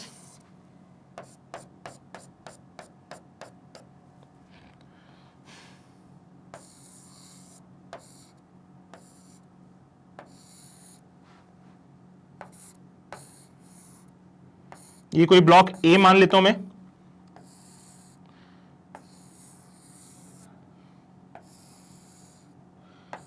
ये कोई ब्लॉक बी मान लेता हूं मैं, ठीक है। नाउ यहां पे अगर आप देखें सो यू विल फाइंड कि एक जो पुली है वो तो फिक्स्ड है, एक पुली जो है वो तो फिक्स्ड है, लेकिन एक पुली यहां पे मूवेबल है। तो ऐसे क्वेश्चंस को कैसे सॉल्व करते हैं? तो फिर से वही सिनेरियो, मैं डिस्प्लेसमेंट्स की बात करता हूं कि मान लीजिए ये XB जो है वो नीचे की तरफ जाता है ना। तो मैंने मान लिया कि XB का डिस्प्लेसमेंट हमने नीचे कराया, ये वाला। अब ऐसे क्वेश्चंस को सॉल्व करने के लिए जैसे मैं पहले बता चुका हूं, तो दो तरीके हैं। तो सबसे पहले मेथड पे हम डील करते हैं जो कि हमारा ट्रेडिशनल मेथड होगा। वही रिलेशंस हमें फाइंड आउट करने हैं डिस्प्लेसमेंट के, बट यहां पे एक बात ध्यान रखो, एक मूवेबल पुली आ चुकी है। सो पहला मेथड जो हमें मिलता है वो होता है ट्रेडिशनल मेथड का, ट्रेडिशनल मेथड।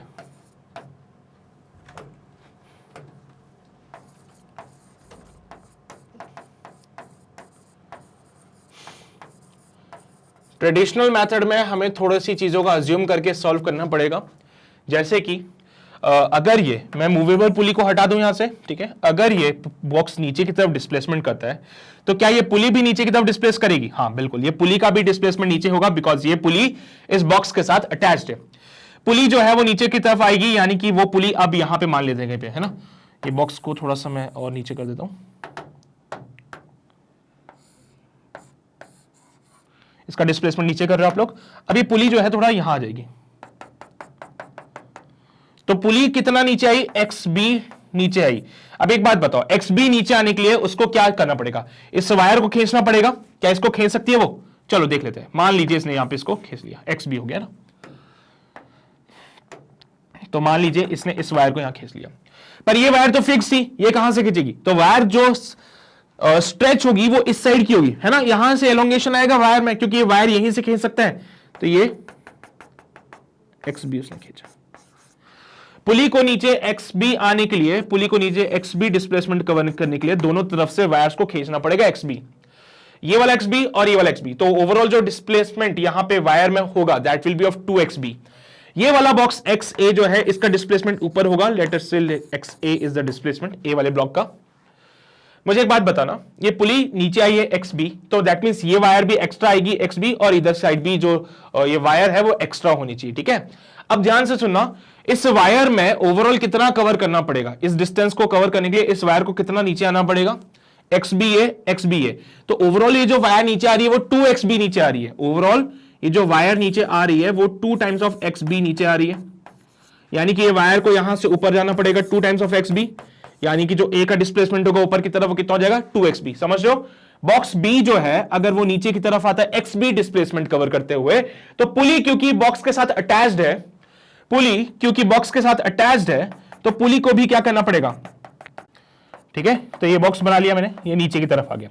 तो बी का डिस्प्लेसमेंट हुआ नीचे की तरफ एक्स बी, तो पुली क्योंकि बॉक्स के साथ अटैच्ड है तो पुली भी नीचे आ जाती है एक्स बी डिस्प्लेसमेंट करते हुए। पुली जब नीचे एक्स बी डिस्प्लेसमेंट कवर करते आई तो यहां की जो स्ट्रिंग में जो डिस्प्लेसमेंट हुआ है वो कितना हुआ, एक्स बी का हुआ है, यहां भी एक्स बी का लेंथ आ जाएगा।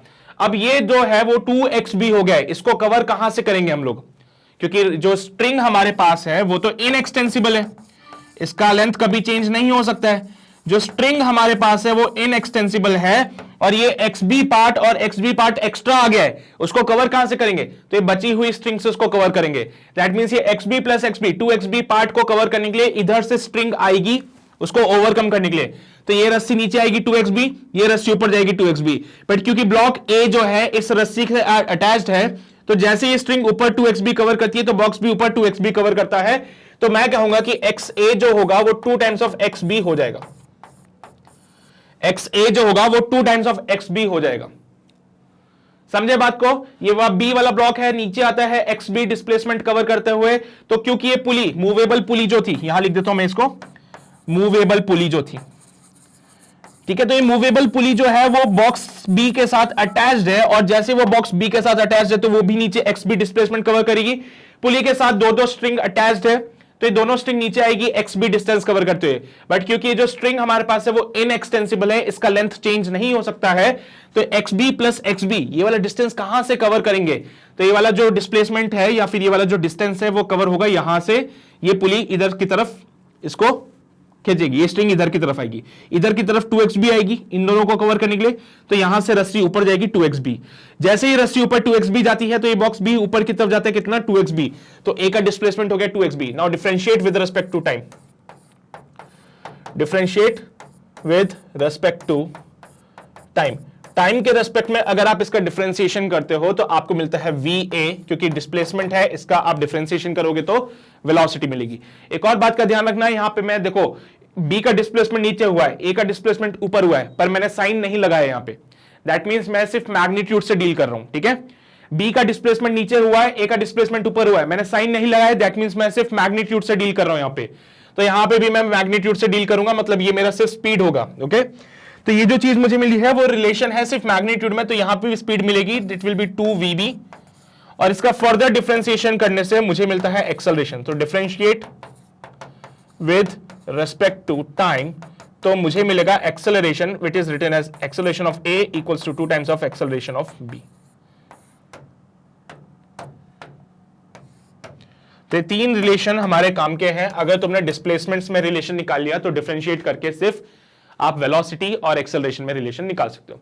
तो ये वाला पार्ट आपका ट्रेडिशनल मेथड से सॉल्व किया है, पहले तो इसको नोट कर लीजिए, उसके बाद मैं आपको सेकंड मेथड बताऊंगा जिसमें कि हम वर्चुअल वर्क मेथड का यूज करते हुए सॉल्व करते हैं। तो पहले इसको नोट कर लीजिए फिर हम आगे बढ़ते हैं। पहला मेथड नोट कर लीजिए सबसे पहले, तो हो गया नोट, बढ़े आगे। चलिए, तो ये पहला मेथड हो गया जिसमें ट्रेडिशनल मेथड है, आपको हर एक क्वेश्चन को ऐसे ही सोच सोच के कि यहां पे लेंथ xb है, ये xb है तो 2xb हो जाएगा, ये 2xb यहां से रस्सी आएगी कवर करने के लिए, अगर ये रस्सी नीचे 2xb आ जाती है तो इधर की रस्सी ऊपर जाएगी 2xb और ये बॉक्स भी ऊपर जाएगा 2xb से। तो ये वाला तो पहला मेथड हो गया। अब दूसरा मेथड हमारा आता है जिसमें हम बोलते हैं कि ये है वर्चुअल वर्क मेथड। तो वर्चुअल वर्क मेथड क्या बोलता है उसके बारे में थोड़ी सी चर्चा करते हैं। हमारा सेकंड केस ही चल रहा है अभी भी, सेकेंड केस मूवेबल पुली का ही चल रहा है अभी भी, और इस मूवेबल पुली में फिर से सेम डायग्राम को कंसीडर करते हुए सॉल्व करेंगे हम लोग।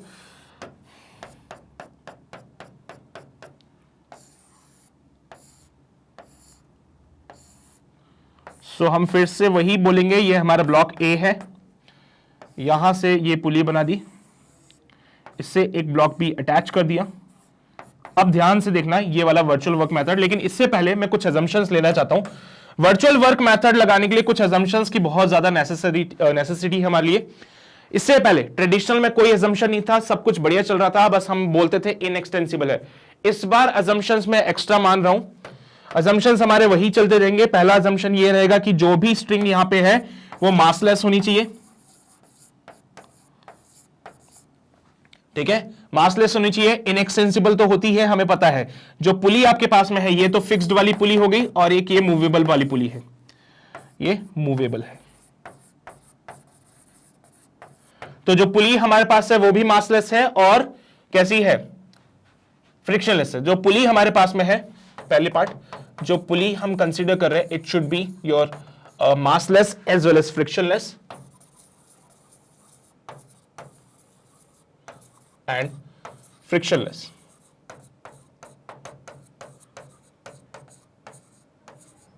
फिर दूसरा पॉइंट क्या कहता है, जो स्ट्रिंग आप कंसीडर कर रहे हैं यहां पे, it should be your massless and inextensible.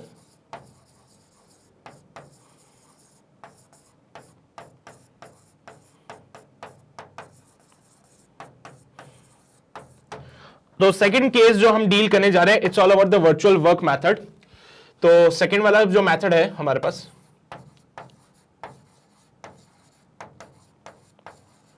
Virtual work method है।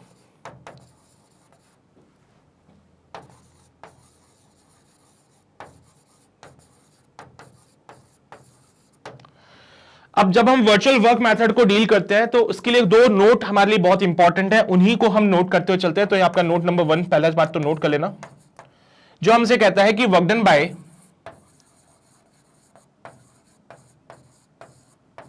Bye massless string.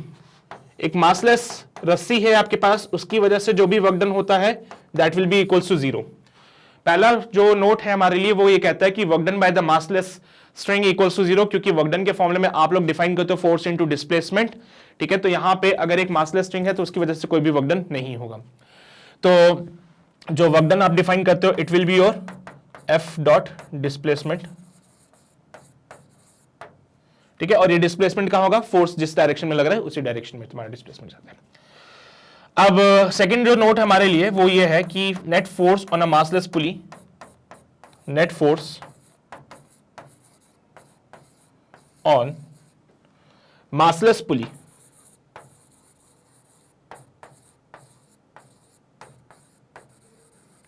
ये हमेशा क्या होगा, 0 होगा। तो किसी भी मासलेस पुली पे जो नेट फोर्स होता है वो हमेशा 0 होता है। तो ये दो नोट ऐसे हैं जिनके बेसिस पे हम इस वर्चुअल वर्क मेथड को सॉल्व करेंगे।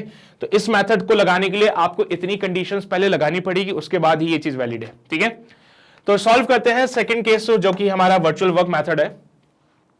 तो इसमें कुछ अजम्पशंस मान के चलना कि जो मासलेस रस्सी होती है उसका वर्क डन हमेशा 0 होगा और net force on a massless pulley should be 0 always. तो सबसे पहले मैं देखता हूं यहां पे कि सपोज कीजिए बी का डिस्प्लेसमेंट हो रहा है नीचे की तरफ एक्स बी, तो ए का डिस्प्लेसमेंट कितना होगा ये बताना है। तो मैंने मान लिया ए का डिस्प्लेसमेंट ऊपर हो रहा है, वो मुझे फाइंड आउट करना है। ठीक है, तो सेकंड केस मेथड से हम इसको सॉल्व करते हैं। तो सबसे पहले हम देखते हैं जो रस्सी हमारे पास है वो मासलेस है ना, जो स्ट्रिंग हमारे पास है मासलेस है और इनएक्सटेंसिबल है। मासलेस होने की वजह से हर एक पॉइंट पे टेंशन इसका सेम रहेगा। तो मान लीजिए टेंशन टी है, तो यही टेंशन टी यहां पे भी चलेगा और यही टेंशन टी यहां पे भी एक्ट करेगा, और बिकॉज ये रस्सी सेम है तो same tension T will act here. ठीक है, तो टेंशन टी मैंने सब में डिफाइन कर दिया because it is a massless string. Second part अगर मैं देखूं तो इस मूवेबल पुली से ब्लॉक बी जो अटैच्ड है, ये रस्सी कुछ और है। अगर ये रस्सी चेंज होगी है तो इसमें टेंशन का वैल्यू चेंज हो जाएगा। लेट्स से यहां पे टेंशन है टी डैश, इस रस्सी में जो ब्लॉक बी के साथ अटैच्ड है उसमें टेंशन है टी डैश, और क्योंकि मूवेबल पुली जो है हम क्या कंसीडर कर रहे हैं, मासलेस है, तो इस मूवेबल पुली पे लगने वाला नेट फोर्स 0 होना चाहिए। तो जितना फोर्स ऊपर लगेगा, देखो नेट फोर्स 0 होने का मतलब है एक तो नीचे की तरफ फोर्स है और दो फोर्स ऊपर की तरफ है, तो लिखेंगे टी प्लस टी माइनस का टी डैश शुड बी 0। तो इस पुली के लिए हमने ये इक्वेशन डिफाइन कर दी फ्रॉम द सेकंड नोट जो कहता है net force on a massless pulley 0। We know better that force equals to mass into acceleration. अगर मासलेस है तो मास तो 0 हो गया, तो फोर्स भी 0 हो जाएगा। तो यहां से टी डैश का जो वैल्यू मिलता है it will be your 2t। T dash का जो वैल्यू मिलेगा वो हमेशा कितना मिलेगा, 2t मिलेगा। नॉट ओनली फॉर दिस पुली, किसी भी पुली के लिए अगर आप सॉल्व करो तो ये कॉन्सेप्ट लग सकता है, ये हमारा यूनिवर्सल लगाएंगे हम इसको। अब बात करते हैं work done by the string on the blocks. क्या बात करेंगे, work done by the string on the blocks. तो पहले ब्लॉक पे बात करते हैं, दूसरे ब्लॉक पे भी बात करते हैं। तो इसको हम नेक्स्ट पेज पे सॉल्व करेंगे। So let us solve the value for this. तो हम फाइंड करेंगे work done by the string on blocks, work done bye strings on blocks. दो रस्सियां हैं हमारे पास, एक में टेंशन टी है, एक में टेंशन टी डैश है। दो ब्लॉक है ए और बी। अच्छा देखो, अगर मैं बात करूं टी डैश की, तो ये ऊपर लग रहा है और बॉक्स का डिस्प्लेसमेंट नीचे हो रहा है, तो मैं अलग अलग बना लेता हूं। यहां पे ये ब्लॉक ए है मेरे पास में, इस पे टेंशन टी ऊपर लग रहा है और मैंने बोला इसका डिस्प्लेसमेंट भी ऊपर होगा एक्स ए। ये ब्लॉक बी है मेरे पास में, जिसका डिस्प्लेसमेंट नीचे की तरफ हुआ है एक्स बी, और इस पे जो लगने वाला टेंशन टी डैश है which is acting in the upward direction. अब मुझे एक बात बताइए कि अगर आप वर्क डन का फॉर्मूला लगाते हो तो work done by on this कितना होगा? It will be your force into displacement F dot S करते थे वेक्टर फॉर्म में, एफ डॉट एस, यहां पे फोर्स लग रहा है टेंशन टी का, सो टी वेक्टर डॉट इसका डिस्प्लेसमेंट एक्स ए वेक्टर। अगर हम देखें तो दोनों सेम डायरेक्शन में है, it can be written as T x A cos 0 is the work done on the A. It will be T x A is the work done on A. फिर अगर बात करें बी की, तो इसका force ऊपर लग रहा है, डिस्प्लेसमेंट नीचे हो रहा है, तो work done on B can be written as T vector dot X B vector. So T dash dot X B cos 180 डिग्री। Cos 180 we know better it is minus का 1, तो यहां पे इसको सॉल्व करेंगे, so T dash dot X B, और ये minus के साथ आएगा, सो माइनस का टी डैश की जगह 2t और ये एक्स बी लिख देंगे। सो this is the value of work done on B. तो जो वर्क डन हुआ ब्लॉक ए पे वो है टी एक्स ए, जो वर्क डन हुआ ब्लॉक बी पे वो है माइनस का 2x B. And from the note number 1, note 1 क्या बोलता है? The work done by the massless string, net work done by the massless string should be 0। तो यहां पे भी हम बोलेंगे कि दोनों की स्ट्रिंग की वजह से जो वर्क डन हुआ वो 0 होना चाहिए, यानी कि WA plus WB, WA plus WB should be 0। तो WB है TXA, WA की जगह TXA लिख दिया, WB की जगह माइनस का 2TXB लिखेंगे, तो 2TXB should be 0। So TXA should be equals to 2TXB। So T से T कैंसल आउट हो जाएगा and the value of XA comes out be 2 times of XB। और यही रिलेशन हमें ट्रेडिशनल मेथड से भी मिला था, यही रिलेशन हमें ट्रेडिशनल मेथड से भी मिला था। And the best part of this method is कि आपको ज्यादा सोचना नहीं पड़ेगा, आपको वो दिमाग में ख्याल नहीं लाने कि ये डिस्प्लेसमेंट x नीचे करता है वो ऊपर करता है। बाकी अगर तुम्हें लगता है कि traditional method is easier one, so definitely आपको इस क्वेश्चन के लिए वो इजी लग रहा है। आगे जाओगे क्वेश्चन जैसे जैसे कॉम्प्लेक्स होते जाएंगे, आपको ये वाला जो वर्चुअल वर्क मेथड है वो ज्यादा इजी लगेगा। Now we got the relation for the displacement. अगर आप इसका डिफरेंशिएट करेंगे विद रिस्पेक्ट टू टाइम, अगर आप इसका डिफरेंशिएशन कर देंगे विद रिस्पेक्ट टू टाइम, तो आपको रिलेशन मिलेगा VA equals to 2VB। Further आप इसका डिफरेंशिएशन करेंगे विद रिस्पेक्ट टू टाइम, तो you'll get the relation of acceleration of A is equals to 2 times of acceleration of B. This is it. ठीक है, अभी ये तो मैंने सिर्फ इसलिए ऐसे अलग अलग सॉल्व किया सो दैट आप लोगों को थोड़ा कन्वीनियंस हो जाए। बाकी इसके अलावा मैं एक अभी फॉर्मूला लिख दूंगा, डायरेक्ट फॉर्मूले से आप इसको सॉल्व कर सकते हैं। ठीक है, सो क्या कहते हैं हमारे virtual work method, that the net work done by all the strings should be 0, because जो स्ट्रिंग आपके पास मासलेस है, तो मासलेस स्ट्रिंग की वजह से जितना भी वर्क डन होगा वो 0 होगा। So net work done by all the string, this can be also written as this. आप इसको ऐसे लिखना, नेट वर्क डन, समीशन इसलिए कर रहे हैं क्योंकि जितने भी वर्क डन है सबको ऐड कर देना। तो summation of work done bye A plus summation of work done should be 0। Summation of the net work done, मतलब यही वो बात होगी कि जितने भी वर्क डन थे सबको ऐड कर दो और 0 कर दो। तो इसको ऐसे भी लिख सकते हैं, summation of T vector dot x A vector, है ना, summation of T dot x, या फिर ऐसे लिख दीजिए सॉमर डिस्प्लेसमेंट के लिखने, तो T dot x should be 0। ये इक्वेशन आपकी ज्यादा काम की रहेगी। अगर आपको ये इक्वेशन याद है, summation of T dot X equals to 0, तो आपका आंसर बहुत इजीली मिल जाएगा।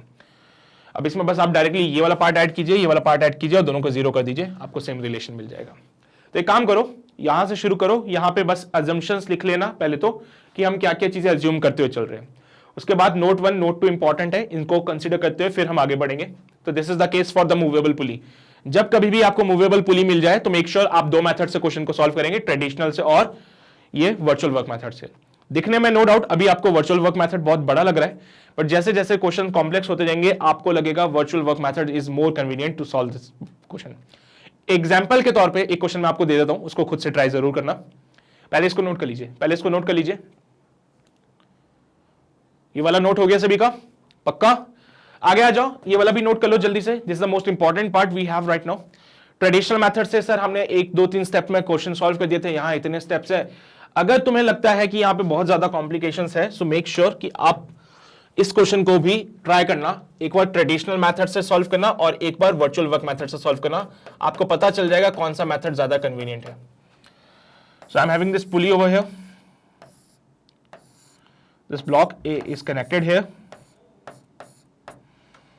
ये कोई एक और पुली है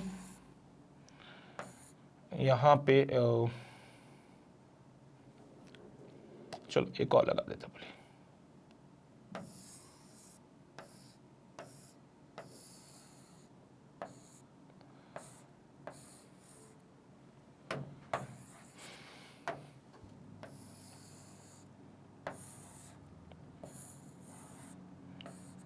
okay, so now let's try to solve this part. जैसे कि मैंने बोला, अगर बी का डिस्प्लेसमेंट नीचे होता है, so you have to find the displacement of A.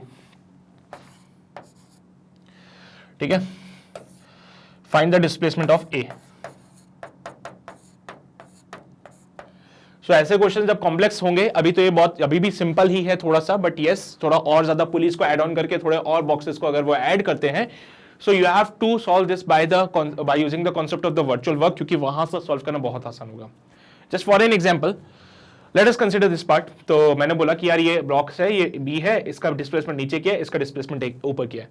Virtual work method से इसको ट्राई करते हैं. पहले एक बार तुम खुद से ट्राई कर लो, उसके बाद देखो क्या आंसर मैच करता है कि तुम्हारा. कंप्लीटेड. देखो क्या होगा, सबसे पहले मैं वही बताता हूं, क्योंकि अगर सेम रस्सी है तो हम क्या कंसीडर करेंगे, tension to be same. Assumptions यहां पे कंसीडर करते हुए चलना. अगर कहीं पे भी अजम्पशंस को के अगेंस्ट में कुछ लिखा हुआ है तो आप वर्चुअल वर्क मेथड को नहीं लगा सकते हो. ठीक है, अगर वो अजम्पशंस नहीं है तो वर्चुअल वर्क मेथड किसी काम का नहीं है. तो आपको ध्यान रखना है, जो आपके पास स्ट्रिंग है वो मासलेस होनी चाहिए, जो पुली है वो मासलेस होनी चाहिए, पुली फ्रिक्शनलेस होनी चाहिए, और वो रस्सी इनएक्सटेंसिबल होनी चाहिए. So the tension is T here, tension is T here, here also is the tension is T. यहां पे टेंशन टी, यहां पे टेंशन टी, एंड यहां पे भी tension T, and this is also tension T. Because of the same string यहां पे tension T लग रहा है. ये वाली स्ट्रिंग चेंज होगी है, तो लेट्स से यहां पे टेंशन टी और ये टेंशन टी डैश. ऊपर वाली पूरी स्ट्रिंग सेम थी तो मैंने बोला टेंशन सेम रहेगा, बट यहां से जो मूवेबल पुली है, this one is your movable pulley. उस मूवेबल पुली पे देखा तो टेंशन टी डैश आ रहा है. यहां पे दो ऊपर की पुली जो है वो फिक्स्ड है, ये मूवेबल है. मूवेबल पुली पे टेंशन ऊपर लग रहा है टी और नीचे लग रहा है T dash. So we know better कि अगर कोई भी पुली मासलेस होती है तो इसके ऊपर लगता है नेट फोर्स 0. तो यहां पे बोल सकता हूं टी डैश जो होगा वो 2t के बराबर होगा. ठीक है, बिकॉज ये मासलेस पुली है, ये मासलेस पुली है, और मासलेस पुली के ऊपर लगने वाला नेट फोर्स 0 होता है. जितना फोर्स नीचे है उतना फोर्स ऊपर, तो T dash equals to 2t. आ जाओ भाई, हम इसको वर्चुअल वर्क मेथड से सॉल्व करते हैं. तो we know the relation that summation of T vector dot X vector should be 0. Summation of T vector dot X vector should be 0. B का डिस्प्लेसमेंट नीचे हो रहा है, यहां पे टेंशन टी एक ऊपर लगेगा और टी डैश ऊपर लगेगा. तो बॉक्स बी के लिए अगर हम सॉल्व करें, so it will be your T dash plus T into X B cos 180 degree. क्या ये सही बात है? अगर मैं बी के लिए ऐसी बातें लिखूं तो बी का डिस्प्लेसमेंट नीचे, बी पे लगने वाला फोर्स ऊपर. ऊपर कौन कौन से फोर्स लग रहे हैं? एक तो टी डैश लग रहा है और एक टी लग रहा है. So T dash plus T dot X B cos 180 डिग्री. ए के ऊपर टेंशन टी लग रहा है, ए का डिस्प्लेसमेंट कहां है? मैंने मान लिया ऊपर की तरफ. ए का डिस्प्लेसमेंट मैंने मान लिया ऊपर की तरफ है. सो टेंशन भी ऊपर लग रहा है, डिस्प्लेसमेंट भी ऊपर हो रहा है, तो इसके लिए लिखेंगे प्लस का T x A cos 0. Summation का मतलब होता है प्लस, समीशन मींस प्लस, तो मैंने प्लस कर दिया, इक्वल्स टू 0 कर दिया. Now let's solve this part. T dash जो है वो 2t के बराबर है, सो टी डैश की जगह 2t पुट कर देंगे. 2t plus T into X B cos 180 degree की वैल्यू माइनस का 1 होता है, प्लस का टी एक्स ए कॉस 0 की वैल्यू 1 होती है, इक्वल्स टू 0. सो यहां से 3t एक्स बी माइनस का है, प्लस का T x A equals to 0, and the relation comes out be that minus, ये माइनस का उधर चल जाएगा तो प्लस का बन जाएगा, and it comes out be 3t X B equals to T x A. So t से t कैंसिल आउट कर देना, and your relation comes out be that X A equals to 3 times of X B. अब इसका अगर आप differentiation करते हैं तो वेलोसिटी का रिलेशन आएगा V A equal to 3 times of V B. Acceleration का जो रिलेशन आएगा वो आएगा acceleration of A equal to 3 times of acceleration of B. This is it, completed. ठीक है, अब यहां पे अगर तुम सोचोगे तो ये वाला बॉक्स नीचे जाएगा, नीचे जाएगा तो ये नीचे आएगा, ये नीचे आएगा, फिर इनको कितना नीचे लाना पड़ेगा। अगर ये एक्स बी नीचे आता है तो यहाँ पे 2xb नीचे आएगा, ये 2xb नीचे आएगा, वो कितना जाएगा ऊपर। दिमाग खराब हो जाएगा तुम्हारा, तो परेशान हो जाओगे तुम लोग। ठीक है, तो बेटर रहेगा if you go with the virtual work method, बहुत इजीली सॉल्व कर सकते हो इसको। तो ये याद रखो, बस इतना सा काम है। बस हाँ, अजम्पशन होंगे तो ही काम करेगा, अदरवाइज ये काम नहीं करता है। सो पुली कंस्ट्रेंट में दो केसेस आते हैं हमारे पास, एक होता है फिक्स्ड पुली, एक होता है मूवेबल पुली। उनके बेसिस पे हमने एक चीजों को डिफाइन कर दिया। फिक्स्ड पुली आएगा तो समझ जाओ कि भाई फिक्स्ड पुली में तो कोई दिक्कत नहीं है, एटवुड मशीन है, सॉल्व कर देना। मूवेबल पुली आता है तो दो तरीके से सॉल्व कर सकते हो, ट्रेडिशनल मेथड से और ये वर्चुअल वर्क मेथड से। ट्रेडिशनल मेथड मैंने बता दिया कैसे सॉल्व करना है, वर्चुअल वर्क मेथड भी मैंने तुम्हें बता दिया। वर्चुअल वर्क मेथड लगाने के लिए कुछ अजम्पशंस आपको कंसीडर करते हुए पड़ेंगे और उसके बेसिस पे आप इसको सॉल्व कर सकते हो। ठीक है, so this is all about the pulley constraint motion. अब इसके बाद एक और आता है वेज कंस्ट्रेंट मोशन, तो उस पर चर्चा करते हैं। पहले इसको नोट कर लीजिए, फिर हम वेज कंस्ट्रेंट मोशन को भी डिफाइन कर देते हैं कि कैसे करना है। नोट कर लीजिए इसको जल्दी से, कर लिया नोट? आ जाइए। सो अगला पार्ट हमारे पास जो आता है, जो होता है वो वेज कंस्ट्रेंट मोशन होता है।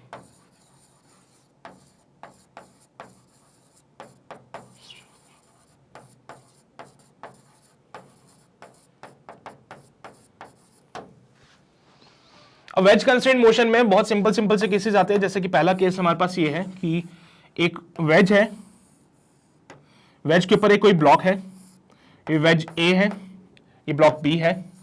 वेज आगे की तरफ डिस्प्लेसमेंट कवर करता है, लेट्स से एक्स ए, तो ब्लॉक बी का डिस्प्लेसमेंट कितना होगा। वेज आगे की तरफ डिस्प्लेसमेंट कवर करता है एक्स ए, तो एक्स बी कहां होगा और कितना होगा ये आपको बताना है।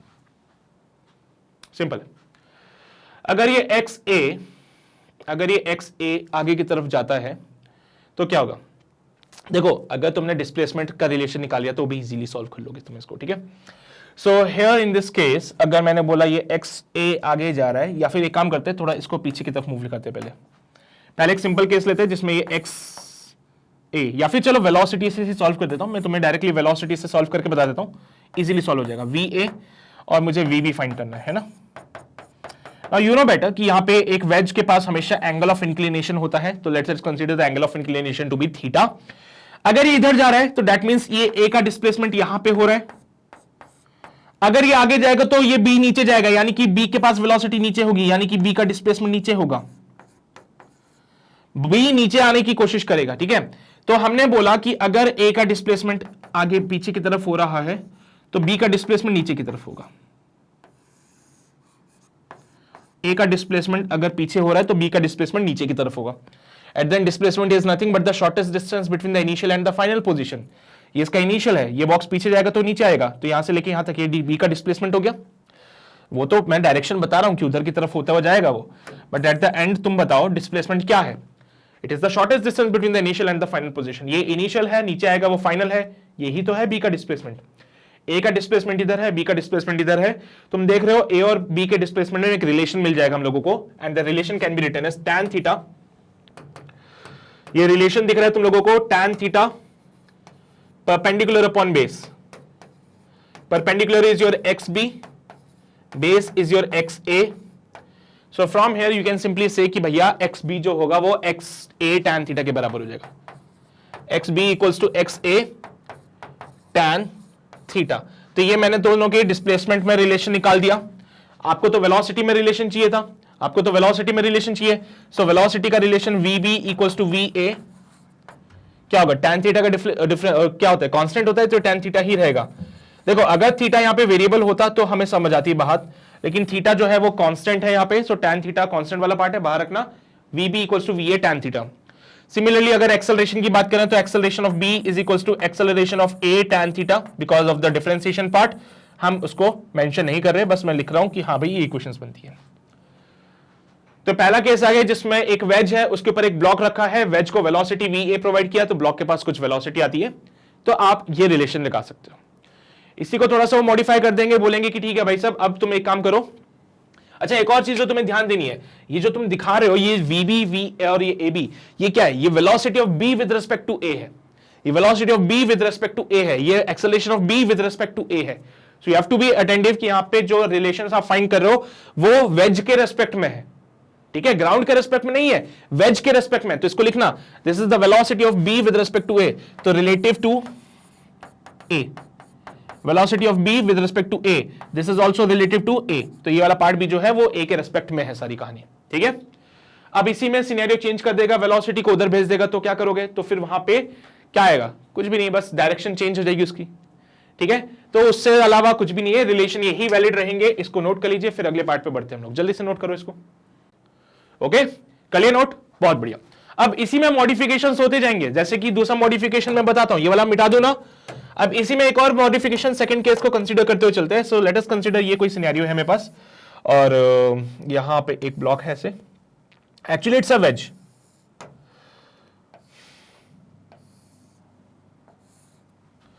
सो as you can see here, यहां पे दो वेजेस है, एक वेज A है, एक वेज B है।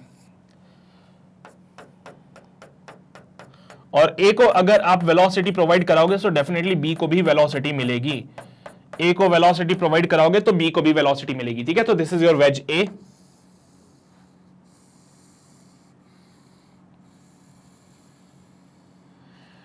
और ये आपका वेज B हो जाएगा। अब एक को वेलोसिटी प्रोवाइड कराई, सो फॉर श्योर दूसरे वाले को भी वेलोसिटी मिलेगी, ठीक है। तो मैंने बोला A को मैंने वेलोसिटी दे दी यहां पे VA, तो जरा बताना तो VB कितना होगा?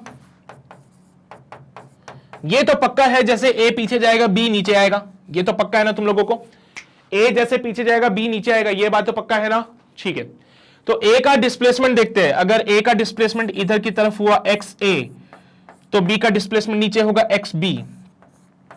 तो इसको देखें जरा, मान लीजिए कुछ एंगल यहां थीटा बन रहा होगा, तो ये मैंने डिफाइन करा यहां पे XA, तो इसका डिस्प्लेसमेंट हो गया XB।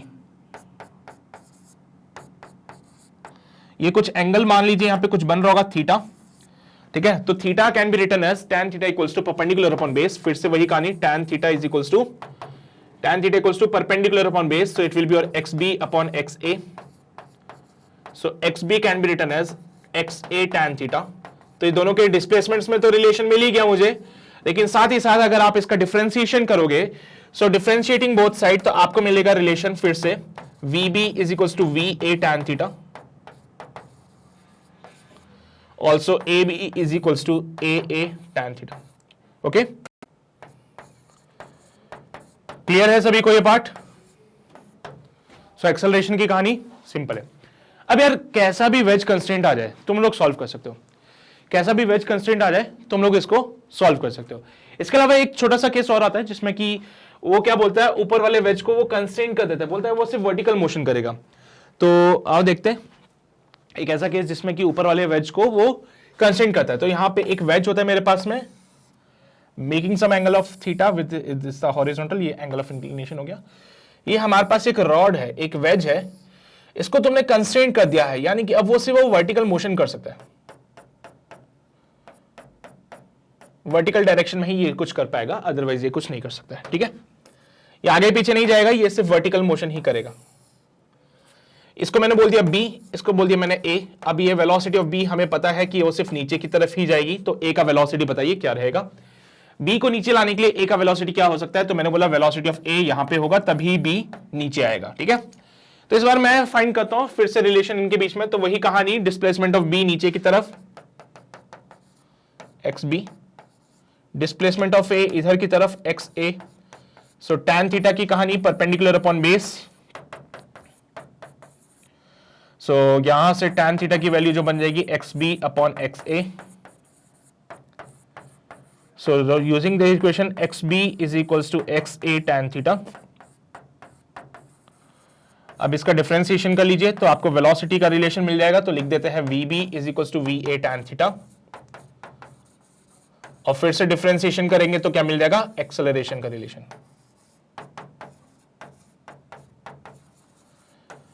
ठीक है। अब अगर ये वेज के अलावा वो पुली को साथ में लेके आता है तो तुम सिंपल कॉन्सेप्ट लगा सकते हो, तुम्हारा वो वर्चुअल वर्क मेथड वाला पुली जब जब आएगी वर्चुअल वर्क मेथड से सॉल्व कर लेना, बिना पुली के अगर कुछ आता है तो ये तरीके तुम्हारे पास एप्लीकेबल है। क्लियर है सारी बातें? कंस्ट्रेंट मोशन में कोई समस्या तो नहीं है, सिंपल सिंपल से केसेस थे हमारे पास बहुत ज्यादा, और इसी को थोड़ा सा वो क्या करेगा, 2-3 डब्बे एक्स्ट्रा ऐड करके थोड़ा इसका कॉम्प्लेक्स बना देगा। हमारा कॉन्सेप्ट वही है जो हम पहले से फॉलो करते आ रहे हैं, उसी को फॉलो करोगे तो क्वेश्चन सारे इजीली सॉल्व होंगे, कोई दिक्कत नहीं आएगी। बाकी और क्वेश्चंस अगर तुम्हें मिलते हैं तो डेफिनेटली उनकी प्रैक्टिस जरूर करना, बुक में कुछ क्वेश्चंस ऐसे मिलेंगे तो मैं सॉल्व करूंगा यहाँ पे।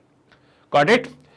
सो this is all about the laws of motion. I think अभी पूरा कॉन्सेप्ट क्लियर हो गया right from the very beginning, जब हमने डिस्कस किया था लॉज ऑफ मोशन को। ठीक है, तो लॉज ऑफ मोशन से हमने शुरू किया, उसके बाद फोर्स के बारे में स्टडी किया, अलग अलग टाइप के फोर्स हमने देखे, उसके बाद हम कंस्ट्रेंट मोशन पे आए एंड फाइनली हमारे ये चैप्टर कंप्लीट हो गया। सो ये क्विक रिवीजन का पार्ट हमने कंप्लीट किया है। अब इससे रिलेटेड क्वेश्चन जो एचसी वर्मा बुक में है वो हम सॉल्व कराएंगे यहाँ पे, लेकिन उससे पहले मैं कहना चाहता हूं कि तुम लोग एक बार खुद से भी जरूर प्रैक्टिस करो, क्वेश्चंस की प्रैक्टिस खुद से करो। कोई दिक्कत आती है तो उसका सॉल्यूशन मैं यहाँ पे प्रोवाइड कराई दूंगा, तो वो वीडियो डेफिनेटली आपकी बहुत हेल्पफुल रहेगी। और जो क्वेश्चंस मैं यहाँ सॉल्व कराता हूँ उनके नोट्स भी साथ साथ बनाते जाना। सबसे ज्यादा इंपॉर्टेंट पार्ट यही है कि अगर आप प्रॉपर्ली चीजों को नोट करते हुए बढ़ोगे तो ये बाद में जाके आपके बहुत ज्यादा बेनिफिशियल रहेगा, आपको बहुत काम आएंगी ये सब चीजें बाद में, right? So that's all for today's class. उम्मीद करता हूँ सारी बातें समझ आई होगी, और अगर ये वीडियो में कोई डाउट है, कोई सब्जेक्ट टॉपिक में आपको कोई क्वेरी आती है तो कमेंट सेक्शन में पूछ सकते हो। अपार्ट फ्रॉम दिस, ये वीडियो दोबारा देखने के लिए you can join us on the website. Website पे अगर आप आते हैं तो ये वीडियो आपको इजीली अवेलेबल हो जाएगी, बिकॉज यहाँ पे हमने हर एक क्लास की हर एक वीडियो को अरेंज फॉर्मेट में रखा है, और ये आपका बहुत ज्यादा टाइम बचाती है, right? So you can join us on the website for these videos. Apart from this, अगर YouTube को कंटिन्यू करते हो so make sure आपको चैनल को सब्सक्राइब करना है, बेल आइकन को दबाना है, so that कोई भी नोटिफिकेशन मिस ना हो। आपके कॉम्पिटिटिव एग्जाम से रिलेटेड बहुत सारे ऐसे इंपॉर्टेंट अपडेट्स हैं जो हम प्रोवाइड कराते हैं इस चैनल पे। So make sure channel subscribe होना चाहिए, बेल आइकन को दबा लेना। एंड अगर चीजें क्लियर हो रही है सो मेक श्योर अपने दोस्तों तक भी इनको पहुंचाओ, ताकि उनको भी वो बेनिफिट्स मिल सकें जो आप लोगों को मिल रहे हैं, राइट? और जाने से पहले सेशन को लाइक जरूर कर देना। So that's all for today's class. बाकी कुछ बातें हैं, कुछ क्वेश्चंस हैं जो हम अगले सेशन से शुरू करेंगे। तब तक अपना ध्यान रखो, पढ़ाई करते रहो। All the very best.